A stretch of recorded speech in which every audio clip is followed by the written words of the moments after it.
Why don't we go ahead and get started? The date is Tuesday, August 23rd, 2022. This is a regular meeting of the Kings County Board of Supervisors. We continue to deal with the pandemic, so this meeting is being held on WebEx teleconferencing. So whether you're joined us by way of web or the teleconferencing part of the platform, we thank you. For those interested in commenting during unscheduled, please use the raise your hand feature if you're online, and then try to get somebody's attention if you are teleconferencing. Members in the audience who have filled out speakers cards will be taken in the order they are received by the clerk. And then we'll try to acknowledge everyone as we get to that unscheduled appearances. Each vote today will be verbal or a voice vote, so the members of the public can hear how each board member votes. So after we introduce the item, have discussion, there'll be a second and a motion and a second, and then we'll take up the vote. So with those housekeeping items out of the way, Madam Clerk, will you please call the roll? Joe Nevs. Here. Richard Valley. Here. Doug Verboon. Here. Craig Peterson. Here. And Richard Fagundes is absent. Thank you very much, Madam Clerk. We have 4 members present. We have established quorum. We will be able to conduct business today, so thank you very much. And now if I can ask everyone to please rise as we invite Pastor Sylvia Gaston from Koinonia Church to deliver the invocation. Thank you, Mr. Chairman, members of the board. We could all just start taking a deep breath as we settle into our day. Bow your heads, please. Heavenly Father, we approach you with great thankfulness and acknowledgement of who you are, God, the creator of this earth and of all things, the creator of each one of us. Lord, we succumb to your authority. And we ask, Lord, that you would be present in all of the decisions that are made today, Father. We pray that the decisions will not only be guided by you, but also pleasing to you, that you will bestow wisdom upon these 4 men who are making decisions today, that you would fill them, Lord, with wisdom, with compassion, with great sense of the betterment of the community, with great financial sense, Lord, and that you would also bless them for the time that they put into serving the people of Kings County. Lord, we know that none of our jobs are done in a vacuum, so I pray your blessing also on every staff member, Father, who works for the County of Kings, from the most entry-level position all the way to the very highest on the org chart, God, that you would just give them respect, that there would be unity within their departments, Lord, that they would feel that they are part of something very important, that they would realize the impact of their jobs for this community. As always, Lord, I pray for safety for Kings County, for economic blessing, Lord, that you would drive out evil from our midst. And Father, most of all, we just give you thanks that we have the honor to serve our community in this way. We ask that you guide our decisions, that you bless everyone within my voice, not only bless their work, God, but bless their families and their health and their finances, Lord. I want to just end with a blessing out of the Bible that says, the Lord bless you and keep you. The Lord make his face shine on you and be gracious to you. The Lord turn his face toward you and give you peace. Amen. Thank you, Sylvia. Please join me in a moment of silence for Ventura County Supervisor Carmen Ramirez, who tragically lost her life in a terrible accident. So please bow your heads.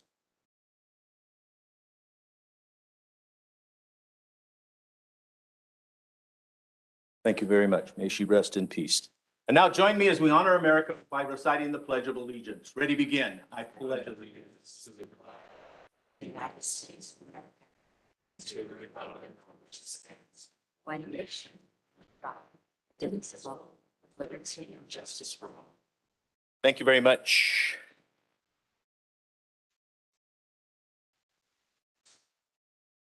We'll now have unscheduled appearances. Any person may directly address the board at this time on any item on the agenda or any item within subject matter jurisdiction of this board. Speakers will be limited to 2 minutes. Does the clerk have a record of anyone that would like to address the board under unscheduled this morning? I do not have any online request through paperwork, but I do have a speaker card from Rebecca Bell. Good morning, Rebecca. Thank you for being here. Okay, I wanted to start by apologizing because I misspoke last week. You know what at least I hope you know what I meant, but Vidovich has not infiltrated. He's trying to. So I get passionate about it and I kind of misspeak, but that was a huge, that was a huge mistake. But anyway, moving on. Now, I just want to say that I was hoping that even after the outbreak of the pandemic and everything, that people would not be afraid to talk about mental health awareness. It's still, it's still out there, whether you like it or not. The people, I don't know if it's still taboo or what, but you figured something as big as this, that people would come out open, but I understand their reservations because of their judgments. I get that. But I don't think that we are doing enough as a town to raise awareness of it because it's $1 billion industry. We need to trickle that money down to where it needs to go. And I was disappointed. I mean, yes, the pandemic, things are still locked up, but I hope that by next year that we'll have actually an awareness fair. In the past, I actually participated in self-awareness. We had karate demonstrations, food vendors, and we had self-awareness and information booths. So that's what the kids needed. And that was, gosh, that was like 9 years ago that I helped with that. And or somewhere around there. But so now we have the pandemic, we have an even more reason to do it. So I'm hoping that maybe we can get together with, and I try to reach out to them. I honestly, I don't know exactly who to reach out to because I'm reaching up too high. So I need to know who is down here to help with the events to get something going for next year so that we can be able to do that. But it's just, and also another thing is that whenever we have big programs or money that's on the table, I would like for the public to be able to speak after the presentation because we see on the agenda what they're going to cover, but we come up with questions after the presentation and we don't have an opportunity to address that. So we're hoping the only people that can address it are you guys, and you guys are representing us. We hope to do it at the best of your ability, but you could come up with questions and we can come up with questions. I'm just asking for the public to be given the opportunity to come up with it because we don't know the questions that we want to ask until afterwards. So thank you. Very good. Thank you. Unchung Perry, please raise your hand.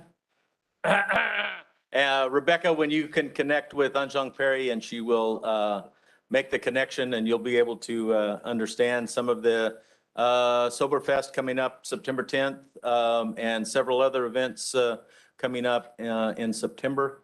And I think there's a formal presentation next week on Chunks. Yeah, so those events are being planned and they are still looking for vendors and everybody to participate. All right, is there anyone else? Yes, Jeff Gardner. Jeff Gardner, good morning. Good morning.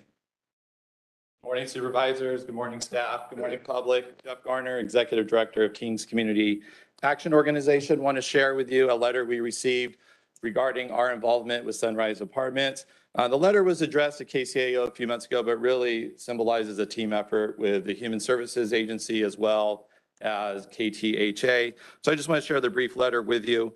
It says here, I want to thank you for taking on the improvements on the Stardust Motel and making it the Sunrise Apartments. Not only is the neighborhood cleaned up, but the neighbors are nicer too. There used to be police and fire departments there often, but it rarely happens now. I also like the fact that people are getting a chance to add a better life. You have given people an opportunity they may never have gotten on their own. And this was from a neighbor who lives very close to Sunrise Apartments on Coast Avenue.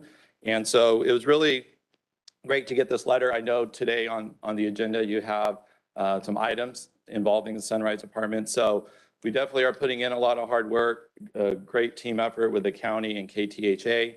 And it does look like it's making an impact on the neighbors around the property. Thank you. Very good. Thanks, Jeff. You want to talk about the Calviva? Oh, Award yes. also? Yes. So next week, our staff and board members will be traveling to the National Community Action Conference. It's in New York. So we are one of 1,100 community action agencies in the entire country. So we serve Kings County. We've been serving the county since 1965. And there is an award that the National Community Action Partnership gives out to the best partner in the entire country. And so we made a nomination on behalf of Calviva Health for the support they have provided our food bank, they have provided our shelter, as well as the support they've given to other community action agencies like Fresno and Madera County. And out of all the nominations that were submitted, they were awarded. And so they will be on the national stage next week in New York, receiving an award that will put Kings County in the spotlight as well as our neighboring counties. But it really is an honor to have that partnership and to have that recognition. Supervisor Nez was very helpful. He wrote a very solid letter of recommendation. So I think that was a big help. And it's really, flattering anytime that we have that type of national recognition. So I'm sure you'll be seeing things through media outlets about that award, but we really are excited to be there on stage with Calviva Health receiving that award. Congratulations. Thank you. Any questions, comments? Mr. Chair, just for clarification, and because it was procedure, isn't it, procedure already allows us to have the public, if they wish to speak on an item that's on the agenda, correct? They can do that anytime. Okay, thank you. Does the clerk have any other record of anyone under unscheduled? I do not have any more speaker cards, and it doesn't appear anyone online has their hand raised. Very good. Last call for anybody in chambers? Seeing no one come forward, we'll close that unscheduled appearances out and move on to the next item, which is an employee recognition presentation of the employee of the second quarter of 2022. And James Erb, thank you for being here, sir. You're welcome. Jim Erb, Director of Finance. And we're honored that an employee in our office was selected for Employee of the Quarter. And I'm going to let Tammy Phelps talk about some of the accomplishments that Elena Perez has made since she's been with our office. Good morning, Mr. Chairman, members of the board. Tammy Phelps, Assistant Director of Finance. I get the joyous opportunity this morning of explaining to you why our employee is so deserving. So I'll just get started. Elena Perez has worked in the Finance Department for the past 16 years. She has experience in both the Treasury and Tax Division. As the current tax collection supervisor, her leadership has been instrumental in transitioning to Megabyte, our new property tax system. Software transitions are difficult in the best of times, but we struggled with high turnover, staffing shortages, COVID outbreaks, and a 30-year-old legacy system that was truly on its last legs. Elena worked tirelessly to validate data and troubleshoot conversion issues the whole year prior to going live on Megabyte, which is why we nominated her for Employer of the Quarter. However, her efforts and enthusiasm since the conversion have truly been inspiring. She works directly with the Megabyte vendor and has taken on new system duties that were handled previously by our IT department with our old system. She continues to encourage both staff and management by reminding us that, yes, the first year was rough, but the second year will be better, and the third year will all be pros. Entering the second year, we can see that she's right. Megabyte continues to benefit our taxpayers and staff by allowing online payments, the ability to look up tax information online, and increased efficiency in all of our tax collection processes. This transition would not have been possible without Elena's vast knowledge, hard work, and dedication. I'd like to congratulate Elena Perez on being selected Employee of the Quarter and thank the committee and board for recognizing her efforts.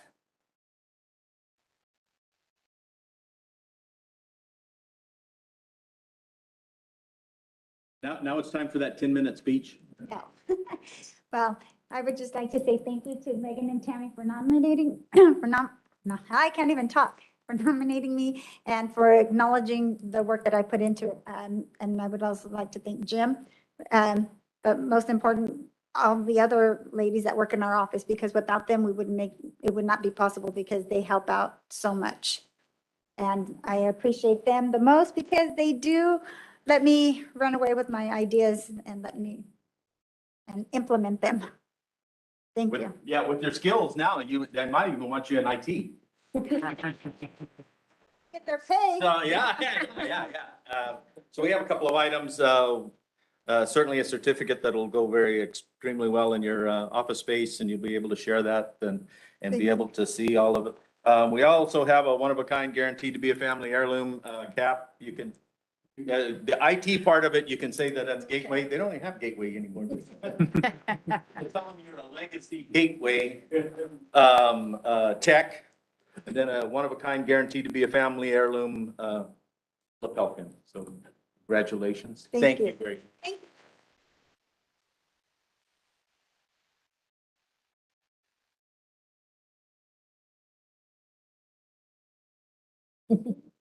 Kings County, Kings County. Lunch. Thank you. Do you want?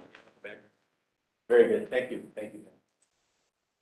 Okay, well, Thank you, Jim. Good job. okay, thank you. Appreciate it. You don't want to say anything else? I'm gonna be out of breath by the time I get to my turn. I do, actually. This is a job or an example of good supervision and good training and with a staff person that's been able to move up. Elena is now prepared to move into a professional position in the office if she wants it. And then there'll be people that are able to step in behind her. Tammy, Megan, are good supervisors. They've got their division organized well. I mean, they were able to implement this software system Megabyte without adding additional staff. That's an amazing feat. And when I started here, we had a old system, and that was one of the directions that your board gave me was to replace that and get credit cards online and make some improvements there. And it's happened. Megabyte's a good system. We're set moving forward into the future for a number of years. And Elena and her coworkers are a big part of why that happened. So I appreciate Elena and Tammy and Megan. They run the department well, and it's very few problems that we have in that area. So I wanted to recognize them too. Thank Very you good. very much. Thank you. Appreciate it. Yes, very much appreciated, Tammy. Thank you. And everyone, appreciate it. The next item is reporting out on closed session from the August 16th meeting. County Council, do you have a report? There's nothing to report from the board's August 16th closed session. Good, thank you, Diane. The next action item is approval of the minutes from the meeting held August 16th. I'll make a motion to approve the minutes from August 16th. Second? Moved by Verboen, seconded by Valley. Additional questions, comments, or concerns? Hearing none, will the clerk please call the roll? Joe Nevs. Yes. Richard Valley. All right. Doug Verboon. Yes. Craig Peterson. Abstain. Let the record show 3 in favor, 1 abstention, 1 absence. Thank you very much. The consent calendar has been printed and posted, and have board members had an opportunity to review the consent calendar? If there are no questions or comments, I'll motion to approve the consent calendar as presented. Moved by Verboen, seconded by Peterson. Additional questions, comments, clarifications? Seeing none, will the clerk please call the roll? Joe Nevs. Yes. Richard Valley. Aye. Doug Verboon. Yes. Craig Peterson. Aye. Let the record show the item stands approved, 4 in favor, 1 absent. Thank you very much. Moving to regular agenda items. The first item comes from Behavioral Health. Consider approving an agreement with Inspiring Pathways. Unchung Perry, good morning. Thank you for being here.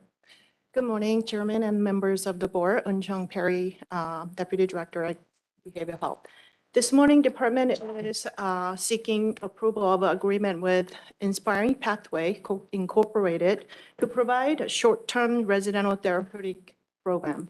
This is a new contract, retroactive from July 1, 2022 to June 30, 2023.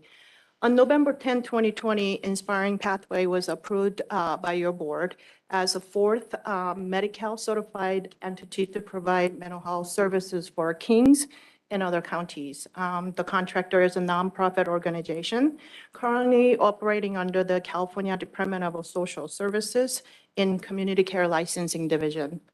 As a part of the mandated program by Department of Healthcare Services, they provide residential services up to 6 pregnant and/or parenting female beneficiaries ages 12 to 17 and their infants. This is operated 24/7, providing assessments, planning development, individual, family, and group therapies, case management, and discharging plannings. Under this agreement, Behavioral Health provide oversight of the program services to comply with the federal, state, and local guidelines. The contract budget amount is $235,000. Revenue and expenses were included in the fiscal year 22-23 final budget in the budget unit 420000. The contract completion was a delay due to the extra time required to finalize the scope of work and the budget to ensure the required elements were included, but also agreed between both parties, along with the staffing challenges for the department and the contractors. The contract has been reviewed and approved by the county council as to form. Thank you. I Thank can you. answer any questions. Questions, comments? Supervisor Peterson. Yeah, Mr. Chairman, thank you. With respect to the contract, obviously, we've had some kind of probably higher visibility residential type treatment plans that have come before us. And the residents in those areas, I don't see, and I don't know if there's a sensitivity issue with this with respect to where the location is. But I think we learned our lesson on not asking where some of these locations are. And from the outline of, you know, who's going to be at this, I'm not really concerned, but I didn't see that in here. Yes, and unfortunately, I do not know the actual address. It's in approximately, it's the city of Hanford. I can get that address for you. I apologize. It's not, I don't have that memorized in my head, the address of the location, but they're specific to their design to provide, as I mentioned, ages 12, 17, female with either they're pregnant or with the parenting for their infants. And currently, they're open to also provide other county residents as well. But yes, we will make sure in the future, we will include the address of the facility. Can you define that other county residents? Well, this is a mandated program that it came to us from the state as a short-term resident therapeutic program where there are individual through CW as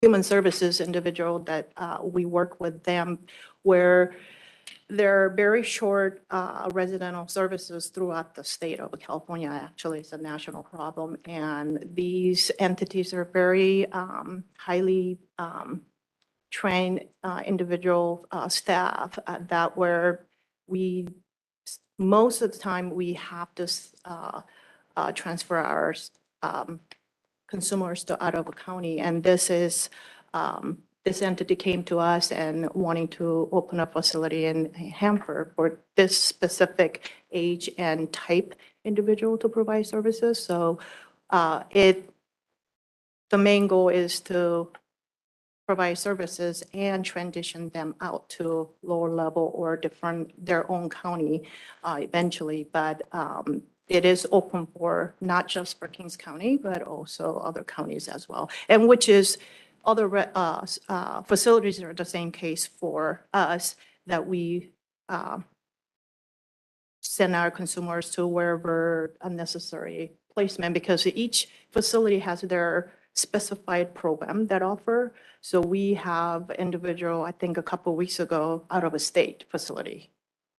So it's whichever facility that offers special types of services they provide, we find the best need services required for us consumer to find those facility. Sure. It could be anywhere.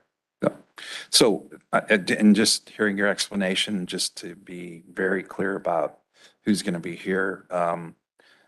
So on the mental health side of things, we're not going to be mixing mental health challenged individuals in with, young ladies that have new children and any kind of cross interaction. Because this is where we monitor, since they're in our county contracting with us, we monitor who comes in, we do the approval. There is a very detailed requirement process to have an individual reside in this location.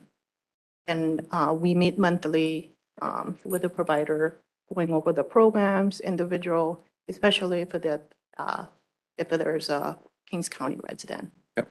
Yeah, just a reminder, I mean, because I think we're sensitive to the residential side of things and, you know, mixing these types of programs in with our residents and just want to be aware of all that.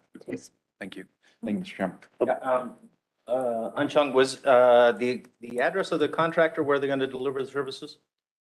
I'm sorry? The contractor address, is that where they're going to deliver services? Yes. Yeah, and that's part of, on page 8 of the contract. So that address is part of the record.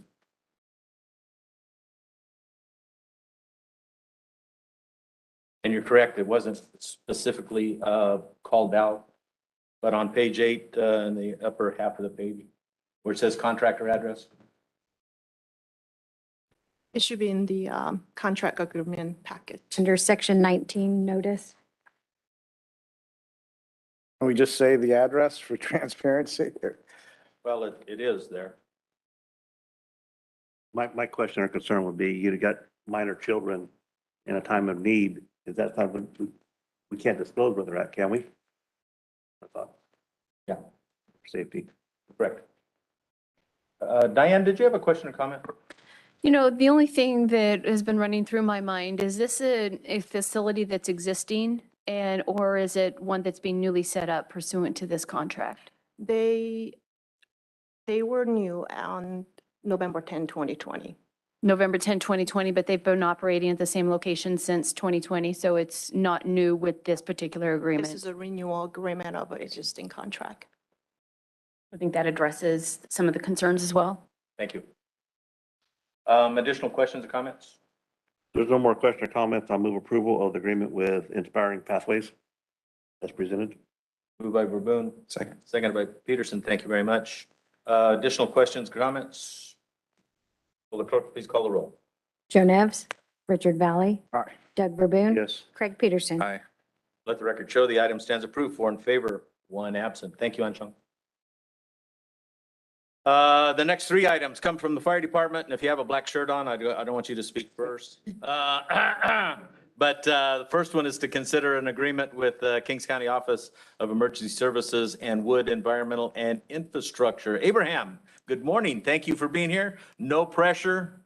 You got this. Take a deep breath and you're ready. Good morning, Mr. Chair, members of the board. Abraham Valencia, Office of Emergency Services. So as you see here today, we do have this agenda item requesting your approval with this agreement with this company, Wood Environmental and Infrastructure Solutions. And that's to help us update our hazard mitigation plan. As you may already know, our county, as all counties, are required to have a hazard mitigation plan every 5 years and needs to be updated.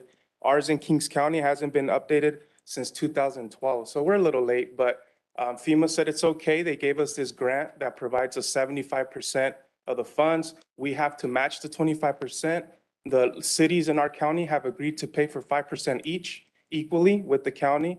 Another thing to mention is that we can provide that match with in-kind funds. So we'll be tracking all the hours spent from city and county staff so that we can pay for that match. And I've been talking to the counties around, and all of them have said that with the hours worked, they've been able to pay for that. So we anticipate no monies having to come out, but the cities have agreed to pay for that out of their general funds.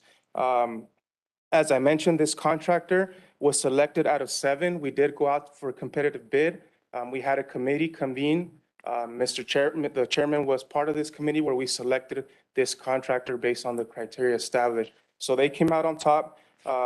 They have a lot of experience, very knowledgeable. They guarantee us a FEMA-approved hazard mitigation plan probably by the end of this fiscal year. I'd be happy to answer any questions. Thank you, Abraham. Questions, comments, concerns? So walk me through hazard mitigation. So who does it involve in the resident side? Is it the businesses? You have to have report of what would be on residents if you had a fire?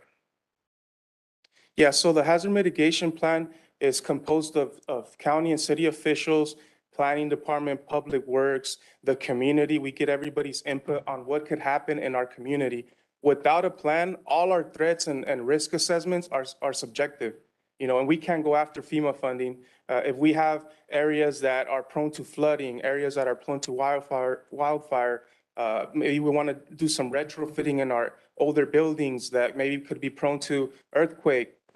This plan, this contractor will provide some GIS expertise. They'll go out and do some research on what has happened in the county, and then that plan gets put together and then approved. It'll come to you guys for approval as well. Okay, yeah, I just need hazard. I assumed it was chemicals and farms and Everything. everything. Okay. Yeah, it'll put a value on our infrastructure so that if we do have an emergency and then we go after FEMA funding, this plan will say Kings County has this much $1 billion worth of agriculture, and this is what we're requesting from FEMA for, Yeah, we've done that before. We had to give a site plan to either our public health or maybe it was fire years ago, right. where we keep our store, our oil, our chemicals, our fuel. And they came out and did a site plan map. So you just basically, we haven't done it since 2012. This one starts it over again to get caught up. Right. And it puts a value on all our schools, our buildings. So it's an all hazards Okay. plan. Infrastructure, roads, railroads. Okay. And then the Tachayoka tribe was also part of that discussion. Supervisor Peterson. Yes, sir. So once this is compiled, will we do a study session on this, or is it just, we'll get it and we get either up or down? It wouldn't hurt to bring it back as a study session so that your board has a good understanding of what's in the plan, in the processes. Yeah, and I mean, I've thought about this for a long time and asked some questions about it, and we just have never addressed it. But, one of the great things about our community is that we have, the Naval Air Station Lemoore here, but it does house 65% of the air assets of the United States Navy. So it is a significant point of interest around the world where that sits. And I've always had a concern about, and in today's world, we constantly hear saber rattling about, military issues and things of that nature. And I just feel wholly unprepared as a county supervisor to deal with major issues if something were to occur with respect to that or any other major facility here. And, I think we as a county have not, and probably for good reason, when you look around the state, we're not in a fire prone region. Floods occurred many, many years ago. They're probably more 100-year events than anything else, but it just feels like this is an area that we really need to focus on, going forward. And I, for one, sitting up here, don't feel like I have, the greatest background on this. And secondly, again, all the props to NAS Lemoore that I can give. They employ a lot of people in the community, but it is becoming one of those issues that I think we should, as a board, pay closer attention to and have significant plans in place to deal with every aspect of possibility and so that. Good. Thank you, Mr. Hill. Yeah, Supervisor Peterson, to that point, that is an area of weakness in our county that was highlighted when the pandemic kicked off. The chief has done a good job of building that component, including Mr. Valencia, building that division to strengthen that. The planning is just one portion of it. Then will come the exercises and all of the other training that needs to be done to bring us up to par in that area. Right. Well, and I think, even if it's not with all of us, the discussion that should occur between Naval Air Station Lemoore and Kings County with respect to significant risk threats and how we deal with those in, the worst possible scenarios. And it could be, they have a lot of facilities as well. It could be something that's completely unassociated with them and we need them at that point. And so. Very good. Yeah, and there is a lot of planning, a lot of bioterrorism that has been discussed in the past, as well as all of the animal mortality, and there are other emergencies that affect not just people, but animals and the whole agricultural economy. So Abraham has several volumes of books if you want some light reading to be able to go over a lot of that. We used to meet day-long retreats and talk about a lot of those things that you're talking about. But again, we don't like to have them too much on the street because then if they know your response, they know what to do. And Yeah, Mr. Chair. Supervisor Peterson, just to reassure you, I echo your words. I feel the exact same things as things that keep me up at night, as you know, that's my job. But about a couple weeks ago, we did do a simulation with the Naval Air Station. What if they had to evacuate, you know, the whole station, and including those that live in the community? How do we get them evacuated, put to safety? So we are in those conversations. This plan, it's not going to be a cookie cutter plan. I can reassure you that. That's why my office is going to be overseeing it to make sure that our hazards are practical. Yes, we may not have, you know, hurricanes happen in Kings County, but there's other things that will happen, and my job will be to make sure that those are addressed and that we come and present to you a plan that you feel connected to and that you feel that we can carry out in our county. Yeah, no, I appreciate that because I mean, you know, you're one of 5 people in this county that has significant responsibility and this is one of those areas where it's just, I think it needs to be more commonly understood and, you know, from the 5 of us, you know, where are the needs, where are the significant threats and in a state of emergency, you know, where do our people need to go? We should know those things instead of somebody calling me and saying, hey, where do I go? And I'm like, well, let me go find a book that I don't know where it exists. And so thank you. Yeah, you know, the scary part is part of Fresno County, even with the state prison system, because the fairgrounds was closer than Fresno County. They were going to evacuate their prisons into Kings County. The only thing is they forgot to tell us. So there's a lot of problems we have in even not just county-wide internally, but externally because of the assets and resources that we have. There's a lot of people taking advantage of them, and sometimes they forget to share. Supervisor Valley, you have a question or comment? Just comments, Mr. Chairman. I'd like to piggyback off Sue Peterson's comments is in regard to being more prepared. Yeah, going into the pandemic and getting on these phone calls. We were on the phone every Monday morning, I think at 8 a.m. or 9 a.m. for almost 2 years. And I know that we weren't in a position where we were all able to all be in the same room. So that kind of hindered communications or the flow of the meeting. But we do need to make sure that someone is definitely analyzing that, breaking that apart, getting some procedures in, because it would be frustrating at times where if 3 of us were on the phone and one of us had a phone call, then our county council would say, well, before you ask that question, when do you have to get off the phone? Well, who wants to get off the phone when we're on an important topic is dealing with the pandemic? And so it was, in some cases, it was sloppy. But if I had to rate that on a scale of 1 through 10 on that phone call and the use of time, and I'm just being honest, not negative, and this feedback from a lot of other folks who were on the call, I'd probably give that about a 3, what we did for 2 years. And so I say that with utmost sense of responsibility that we do need to do better because of something Sue Peterson commented on, were to come back around and we weren't better, then shame on us. The first time, okay, none of us had ever been through what we went through. The county was strong. We got through a bunch of things, but it could have been better. Use of time, organized, letting us know what our role was in it, how we could present without just jumping on each other or cutting in conversations. And so, yeah, this was a good agenda item. I appreciate you and your team for what you guys do.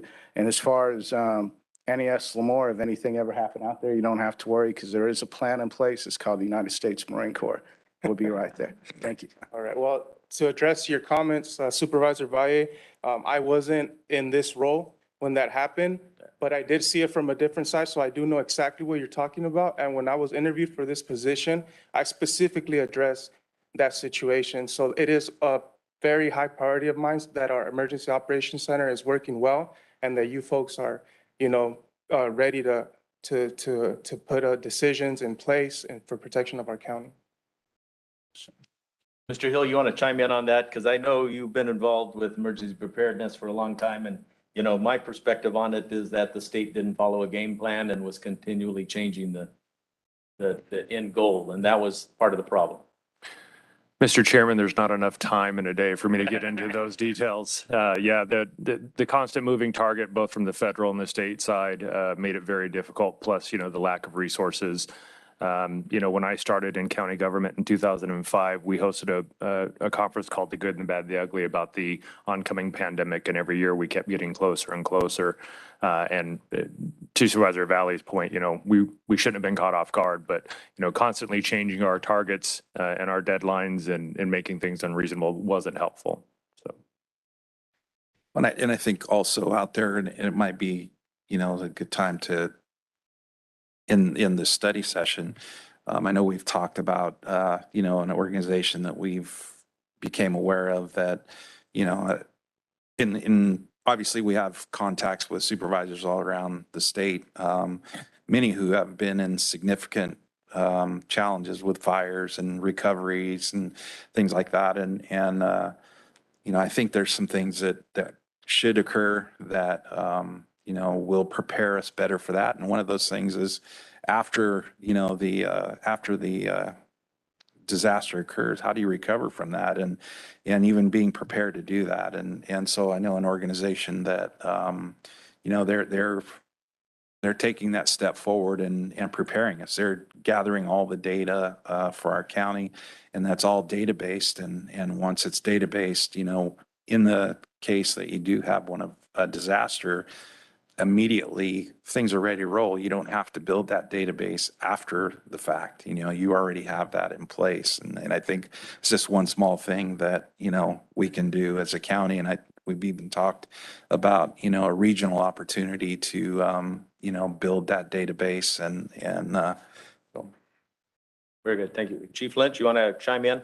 I just want to add a few things. This plan that Abe's going to develop is useless unless we exercise it. So I have to say this conversation appears very refreshing to me because I've never really heard this before from the board. When this plan's developed, it's going to be comprehensive. There may or may not be an annex in there that has NAS Lamora in it. I don't know what they're willing to give us. They'll probably give us things like residential, those type of things. Base operations, probably not. But once we develop this plan, and Abe goes through the process of determining what our target hazards are, what our problems are within the county, then we have to exercise it. And that takes everybody, all department heads, everybody within the county to do this. Otherwise, it just sits on the shelf and collects dust. And we don't want that. Yeah.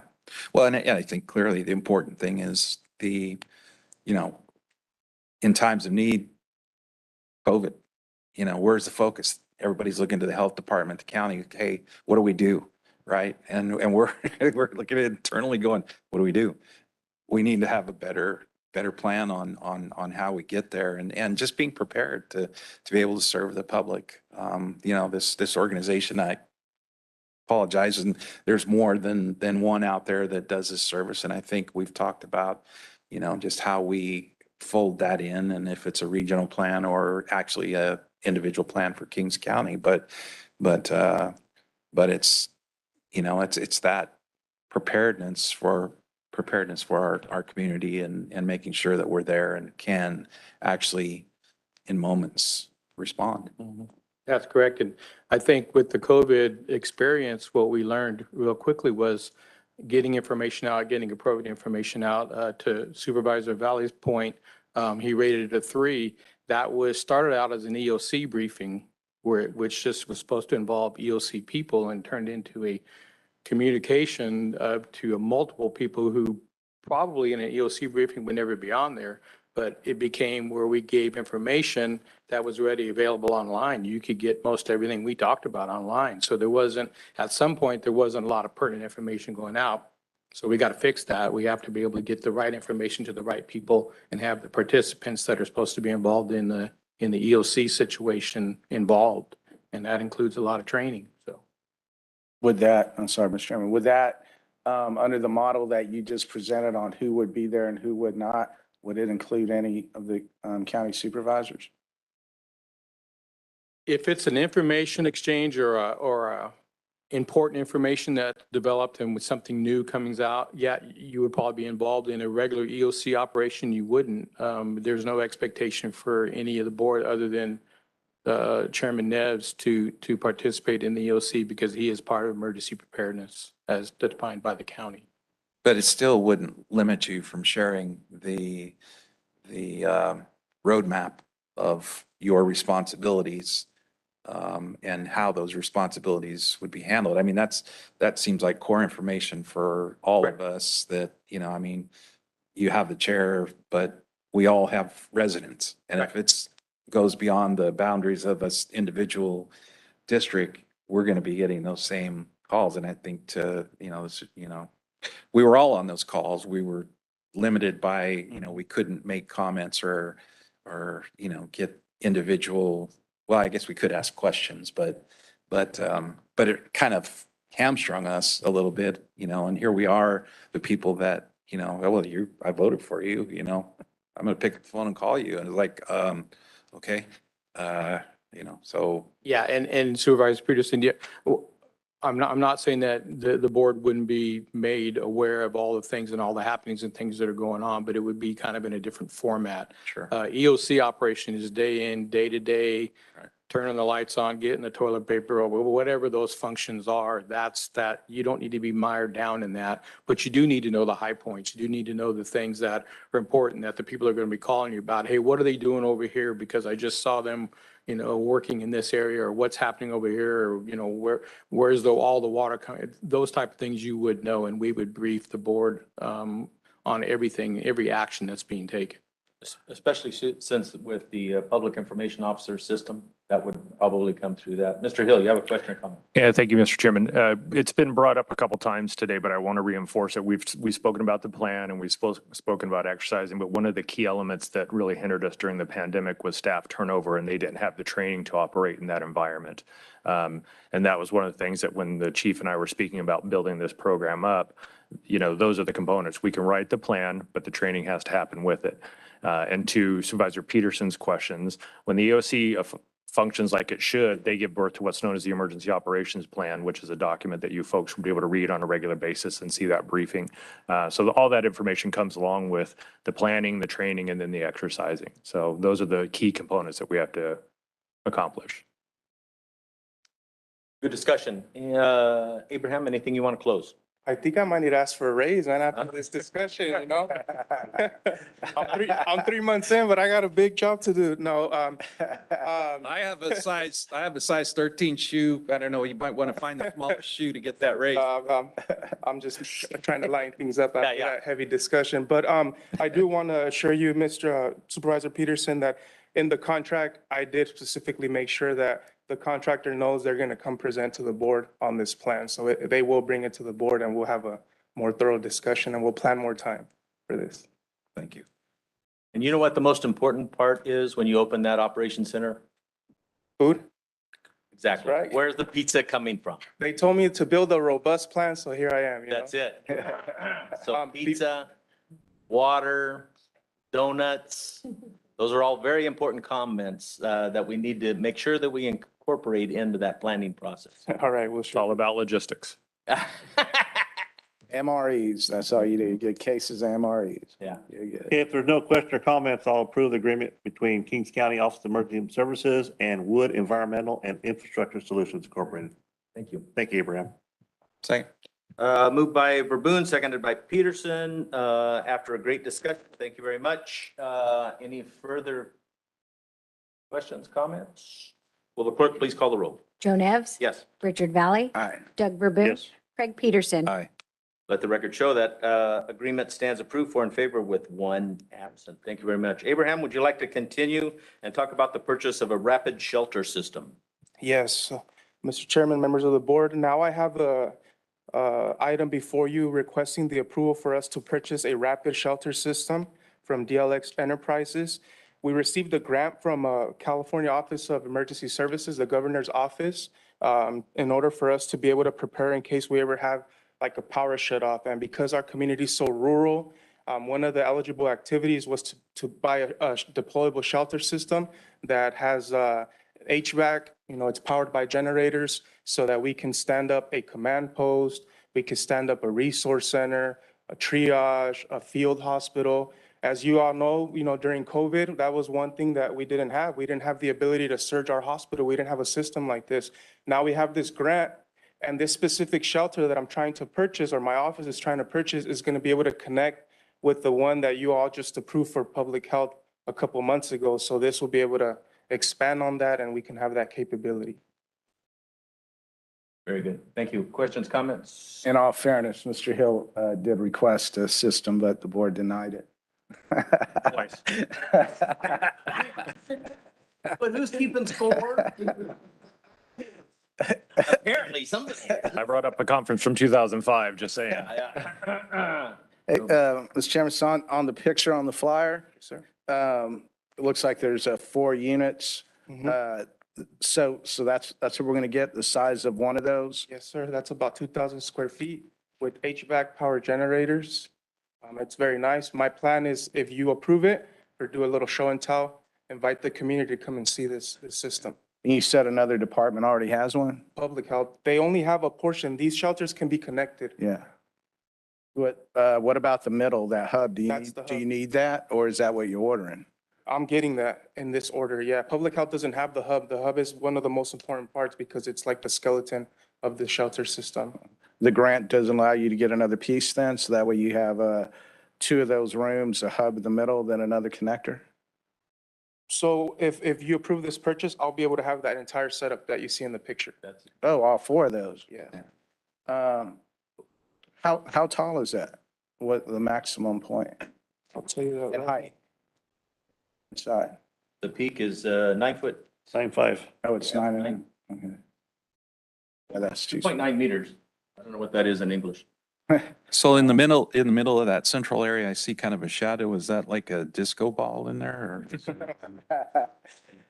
Now with that, Mr. Chairman, if there's no further questions, move for adoption. I second that too, Mr. Chair. Moved by Peterson, seconded by Valley. Additional questions, comments on the purchase?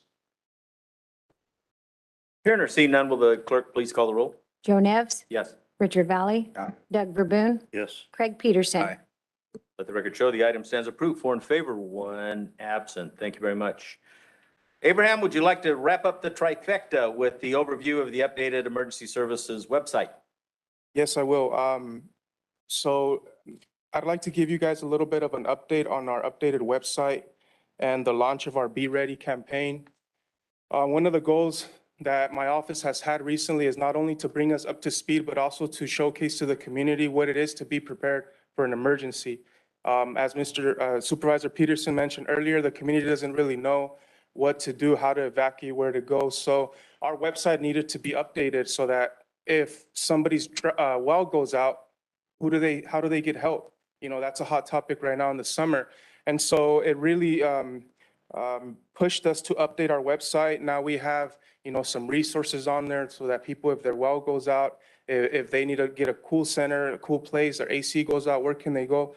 We have a more simpler URL now. It's kingsoes.com, www.kingsoes.com. We're going to be out going to, farmers market, community events. We'll be out at the Kettleman City event in a couple months and just giving out information on how our community could be prepared. And it doesn't have to be things like an earthquake. It could be things like a power shutoff. If they're dependent on equipment that's dependent on electricity, what can they do? What resources can they access? So we'll be out in the community. You'll be seeing us more. And we just wanted to give you guys an update and let you know the good work that Office of Emergency Services is doing. Okay, of course, if the power's out, how are you going to access you? So do you have a battery for it? You're supposed to have batteries. You're supposed to be self-sufficient for 3 days. I'm barely self-sufficient now with the internet service I got. So how, this one, you're going to have another way to access us other than the internet? For And during an emergency, I mean, times of the essence, when an emergency happens, the power's out, your house is being flooded, there's no internet, there's no nothing works. So how can we act at that point? Well, I mean, that's a tricky question off. I've had people that'll break into my house and I got terrible cell service and then I call the dispatch and they can't understand a word I'm saying because I got half a bar. And so, I mean, that's not under a situation of emergency when it comes to power out. So You need a hard line in your home. You need just a land. that's a whole nother story. You can't get one? Yeah, so I mean, Oh, my God. all I could tell you, Supervisor Verboen, is that in a foundation for emergency management, we have to know our own risks and our own, and so if you know your specific situations, you reach out to my office and then we could help you plan for that specific situation. So you're asking me about power outages. It's kind of Well, I think difficult. the internet is great. I think making your website available is good. And it's up to the customer or the citizen to keep himself prepared at all times. So maybe that's part of the planning. When you go to Catalina City, you teach people how to be prepared at all times and how they can access you during the time of emergency need. And then if you look at the agenda item, it's twofold. We have our website, but we have the Be Ready campaign, and the Be Ready campaign is a grassroots effort. We're going to go out, give brochures. The same information that's on our website is going to be on our pamphlets.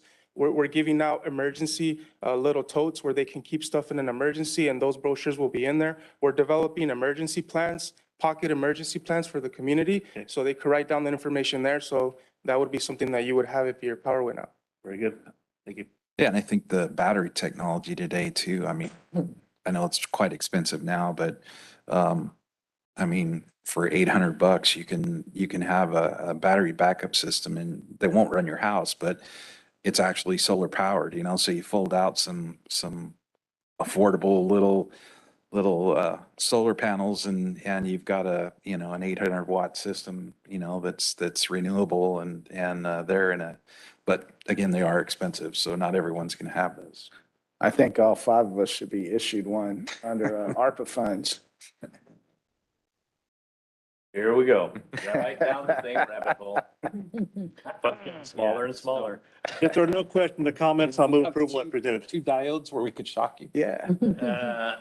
Just in case. Moved by Verboen, Second. seconded by Peterson. Thank you very much. Follow-ups? Seeing none, will the clerk please call the roll? Joe Nevs. Yes. Richard Valley. Aye. Doug Verboen. Yes. Craig Peterson. Aye. Let the record show that item stands approved. 4 in favor. Thank you, Abraham. Good luck. And don't forget, keep that 800 number for the pizzas. All right. Thank you. The rest of it we'll handle. With that, we'll move on to Human Services where we have multiple items, but we're going to begin with an amended agreement with the Stardust and the Kings Tulare Homeless Alliance. Mr. Chairman, and just like to remind you, we have a public hearing scheduled for 10 o'clock. You want to move to that? That's your prerogative. I don't know if Probably Ms. a good Office, idea. if she can finish in 2 minutes. Probably. I want to hold You up. have 5 items, so yeah, I stand corrected. Thank you very much. We do have a couple of minutes. Let's see. So, yeah, why don't we take a 2-minute recess and get ready to go into the public hearing? We'll get the public hearing out of the way, and then we'll go back to the agenda. So with that, we will stand adjourned until 10 o'clock. Thank you very much.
We will go back into open session and take up the item from the Community Development Agency regarding the tentative partial cancellation of the land conservation Williams, better known as the Williamson Act contract 1679. Good morning and thank you. Good morning. Good morning, Chairman and members of the board. My name is Noelle Tomlinson, planner with the Kings County Community Development Agency. I am here today to present the tentative partial cancellation of Land Conservation Williamson Act Contract Number 1679. On June 13th, 2022, the property owners, Jonathan Wisler, Sandra F. Schluter trustee or successors in trust of the Gary L. Schluter and Sandra F. Schluter 1991 trust, and William Michael Winterburn, trustee of the William Michael Winterburn Trust dated August 12th, 2014, submitted a petition to cancel a 40-acre portion of land conservation contract number 1679 of APN 048-030-050. The project is located on the south side of Utica Avenue, approximately 2.8 miles east of Interstate 5 in Kettleman City. This cancellation is in conjunction with conditional use permit number 22-01 for Utica Avenue Solar, a 3-megawatt solar facility with battery storage that was approved by the Planning Commission on August 1st, 2022. This petition will remove approximately 40 acres of farmland from the Land Conservation Williamson Act program. This partial cancellation is a condition of approval for CUP 2201, and the rest of the parcel will remain under contract. There will be no impact to the general fund. The owners will pay a penalty fee to the Department of Conservation that equals 12.5% of the assessed value of the land as if the land were free from contract. The 40-acre portion of land was assessed at $80,000, so the penalty fee is calculated to be $10,000. The fees for staff time and notice of public hearing will be paid to the Community Development Agency by the owners as a preliminary condition before the Board of Supervisors' final action to approve the final certificate of partial cancellation, which will occur at a second board meeting pending board approval today and all preliminary conditions are met. Staff recommends that the board conduct a public hearing to receive public testimony regarding tentative partial cancellation of land conservation contract number 1679. Find that the findings of the tentative partial cancellation can be made pursuant to Government Code Section 51282. Adopt Resolution 22-060 for approval of the tentative partial cancellation of land conservation contract number 1679. If the board adopts Resolution 22-060, the following actions are also required. Staff shall work with the clerk of the board to record the tentative partial cancellation. Staff shall make the required notifications to the petitioner and the California Department of Conservation and to make the required recordings with the County Clerk Recorder's Office. And staff shall bring the project back to the Board of Supervisors for final action when all preliminary conditions are met. So that is my presentation unless there are any questions. Thank you, Noel. Are there any questions or comments before we open the public hearing? I'll wait, Mr. Hearing or seeing none, we'll open the public hearing for the purpose of receiving testimony regarding the tentative parcel cancellation, land conservation, the Williams Act contract 1679 is outlined by staff. Do we have a record of anyone that would like to give public comment at this time? I have not received any written comments and no one well, it appears someone in the audience has raised their hand. Okay. Good morning, Rebecca. You have a question or comment? Yeah, I'm always asking questions. I know I'm going to sound ignorant in this, but I figure ignorance is not asking questions, honestly. What did I just hear? Because that was way too fast. I'm sorry. I couldn't even write down fast enough for that. Okay. Can you put that in layman's terms? So there's a parcel down on Utica Avenue that is under a Williamson Act land conservation contract. And they have recently applied for and were approved for conditional use permit 2201 for a 3-megawatt utility scale solar project. Oh, okay. So just solar panels. So the 40-acre portion of the project site, in order to comply and to meet the development code and all of that, will need to cancel the 40-acre portion of the Williamson Act contract. Okay. All right, cool. The changes. I think it's generation and storage. It wasn't Yes, storage. and battery Yeah, storage, so it's yes. both, it's a combination, and I think the state's going to mandate that in the future. So it's not only going to generate power through solar means, it's also going to store it. So it will Okay. be released into the grid. So when the, needed. yeah, I'm sorry, go ahead. Yeah, and so that it's kind of a combined generation storage development. We already have one similar to this over on Avenue Cutoff. Okay. Oh, yeah. We had the first one in the state of California here in King County. Now, I have a question. Now, when you mentioned storage, how is that? I mean, would there be any leakage? What would there be an environmental impact? I mean, would it be down in the ground or would it be in the air releasing carbons or something? If should it not be stored properly? So there are battery storage containers, and a part of the approval of the conditional use permit, there are several conditions of approval, and there's also initial study and mitigated negative declaration that has been submitted through CEQA, which is the California Environmental Quality Act. And so all of that has already been gone through and approved, and with all of the conditions of approval, we get comments and conditions from the fire department, as well as a lot of other interested agencies, is to make sure that that all complies and it is safe. Cool. That's a lot of hoops to jump through. Yes. Dang. Heaven forbid, if I were to have a suggestion, I'd probably like 20 years later have it approved because you have to get an approval to get the approval and the approval. Correct. Unless the There's gotta be a way that we governor can, waives like, it and then you can do what you want, like high-speed rail. But, okay, thank you. Thanks, Rebecca. Are there any other questions or comments? See no one come forward and see no hands raised and no one has contacted the clerk? That's correct. We will close the public hearing and bring it back for discussion by the board. And Noel, would you like to close? Or is there anything you would like to add for the record? There's nothing else I'd like to add. Very good. Do you have a questions? Yes, Mr. Chairman, thank you. So just basically, the private landowner here of this parcel is saying they can make more money or more revenue by not farming on it and by getting out of the Williamson Act and paying the penalty for that, and it's more profitable on the seller side. That is correct. Okay.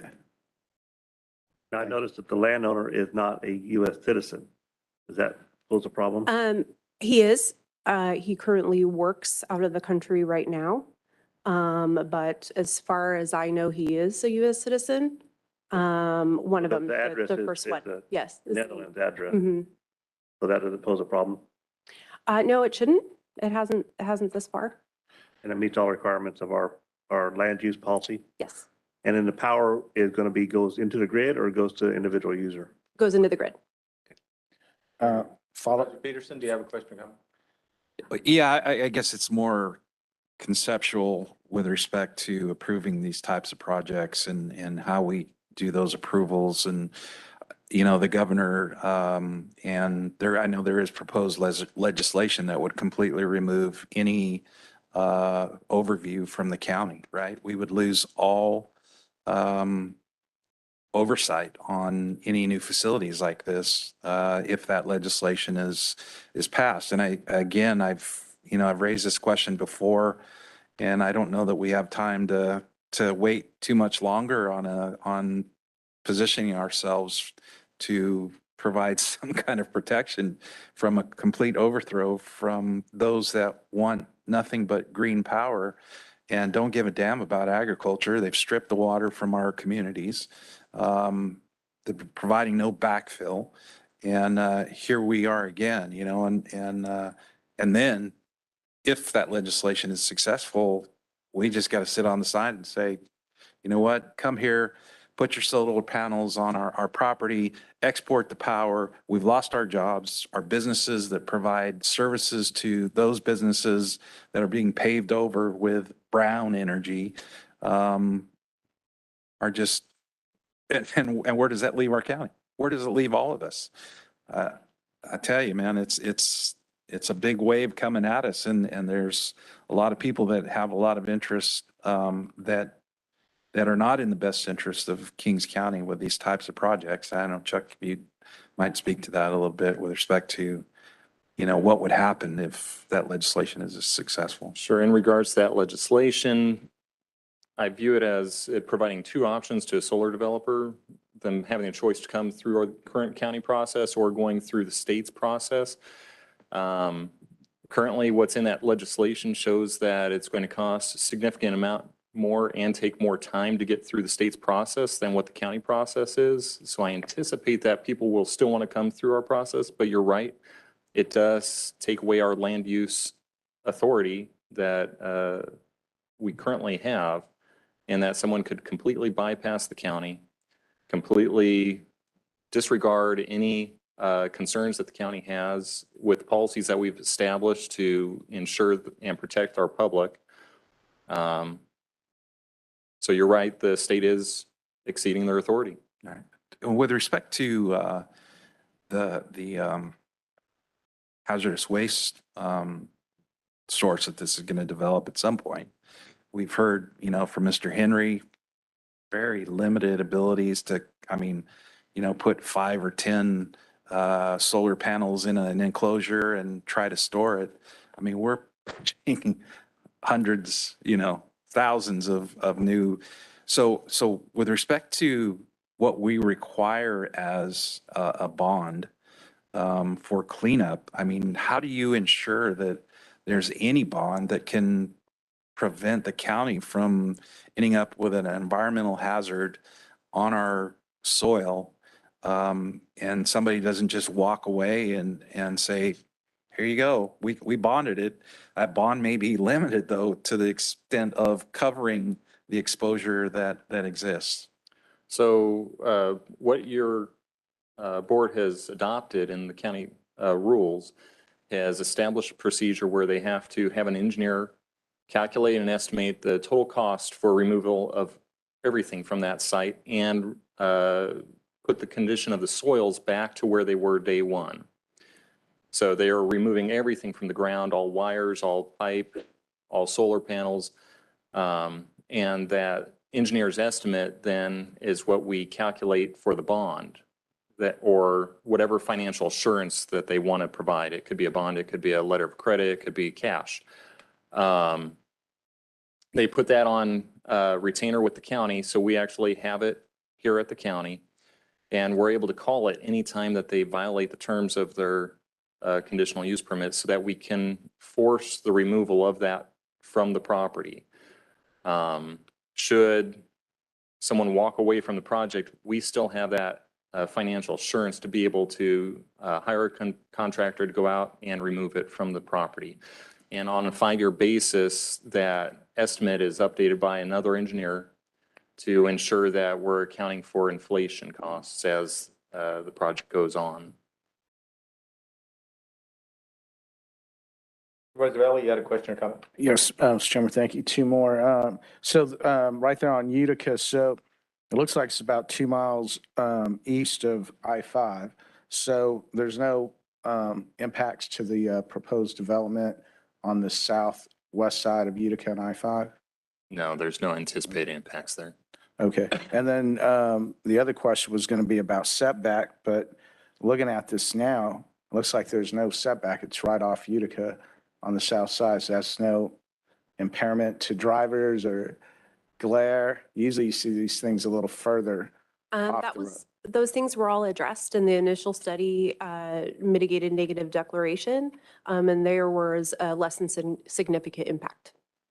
But there is a 50-foot setback, so they will be 50 feet back off the road. And I believe there's actually a canal that is in between the road at that point, so there'll be a barrier of the canal.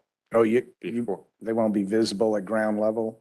I think they'll be visible, but separation from the road, you have a canal in between where the solar panels will be. Okay. All right. Thank you, Mr. Chairman. Yes. I apologize, and I'm not crystal clear on our bonding process. Just a couple other questions. So it's a bonding company that is they've gone through to ensure that their bond is gonna be live, I guess, so that's to speak. And that bonding company is as good as, so if the bonding company fails or can't cover, a 5,000 acre solar facility, which I can only imagine cost to try and secure. It may cost as much as the project cost to build it if there's no source developed yet to try to recover, all of the materials that we're talking about in these things.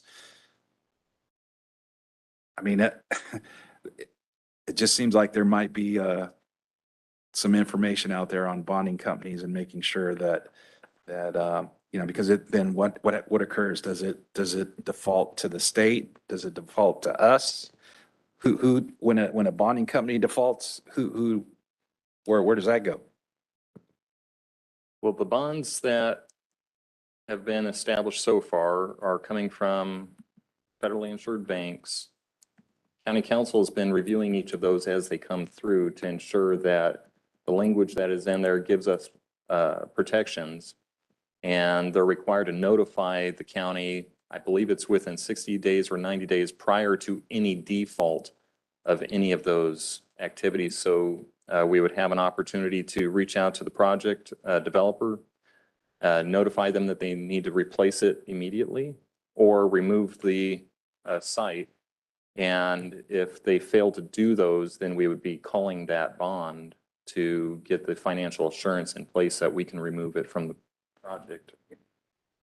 That's correct. County Council has reviewed bonds and letters of credit for this purpose throughout the duration of my representation of Community Development Agency, and believe that we have letters of credit and bonds that will pay out. However, I do believe that given your concerns and the issues that you've raised, we could formally establish a criterion for the bonding companies in order to accept their bonds and maybe come with some written procedures. I know that we've developed our own through County Council as far as what we believe are satisfactory for terms and to ensure that these are collectible at site, upon presentation when needed and not after a long battle in court.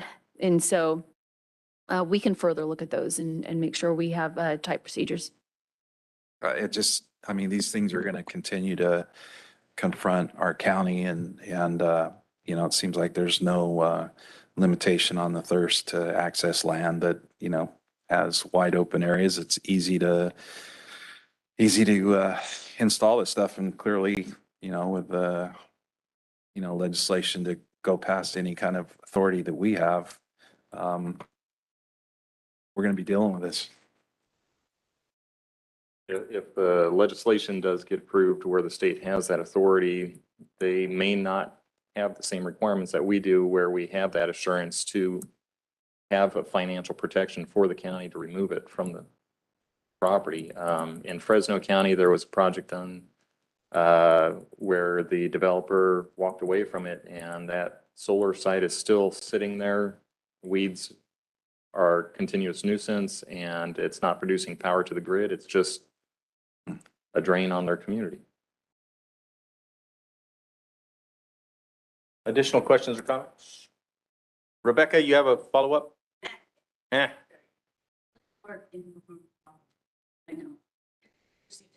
know. I know. Okay, we used to be known as a farming community. Now we're going to change our words to solar community. So the only way for that to happen is let's drain the farming community and send it somewhere else, sell it to them, and then that way we have no choice but to sell it to them because now it's kaput. Our land is kaput, the water rights are sold, and it's a sitting duck, it's a waste, okay? You have no minerals, you have nothing.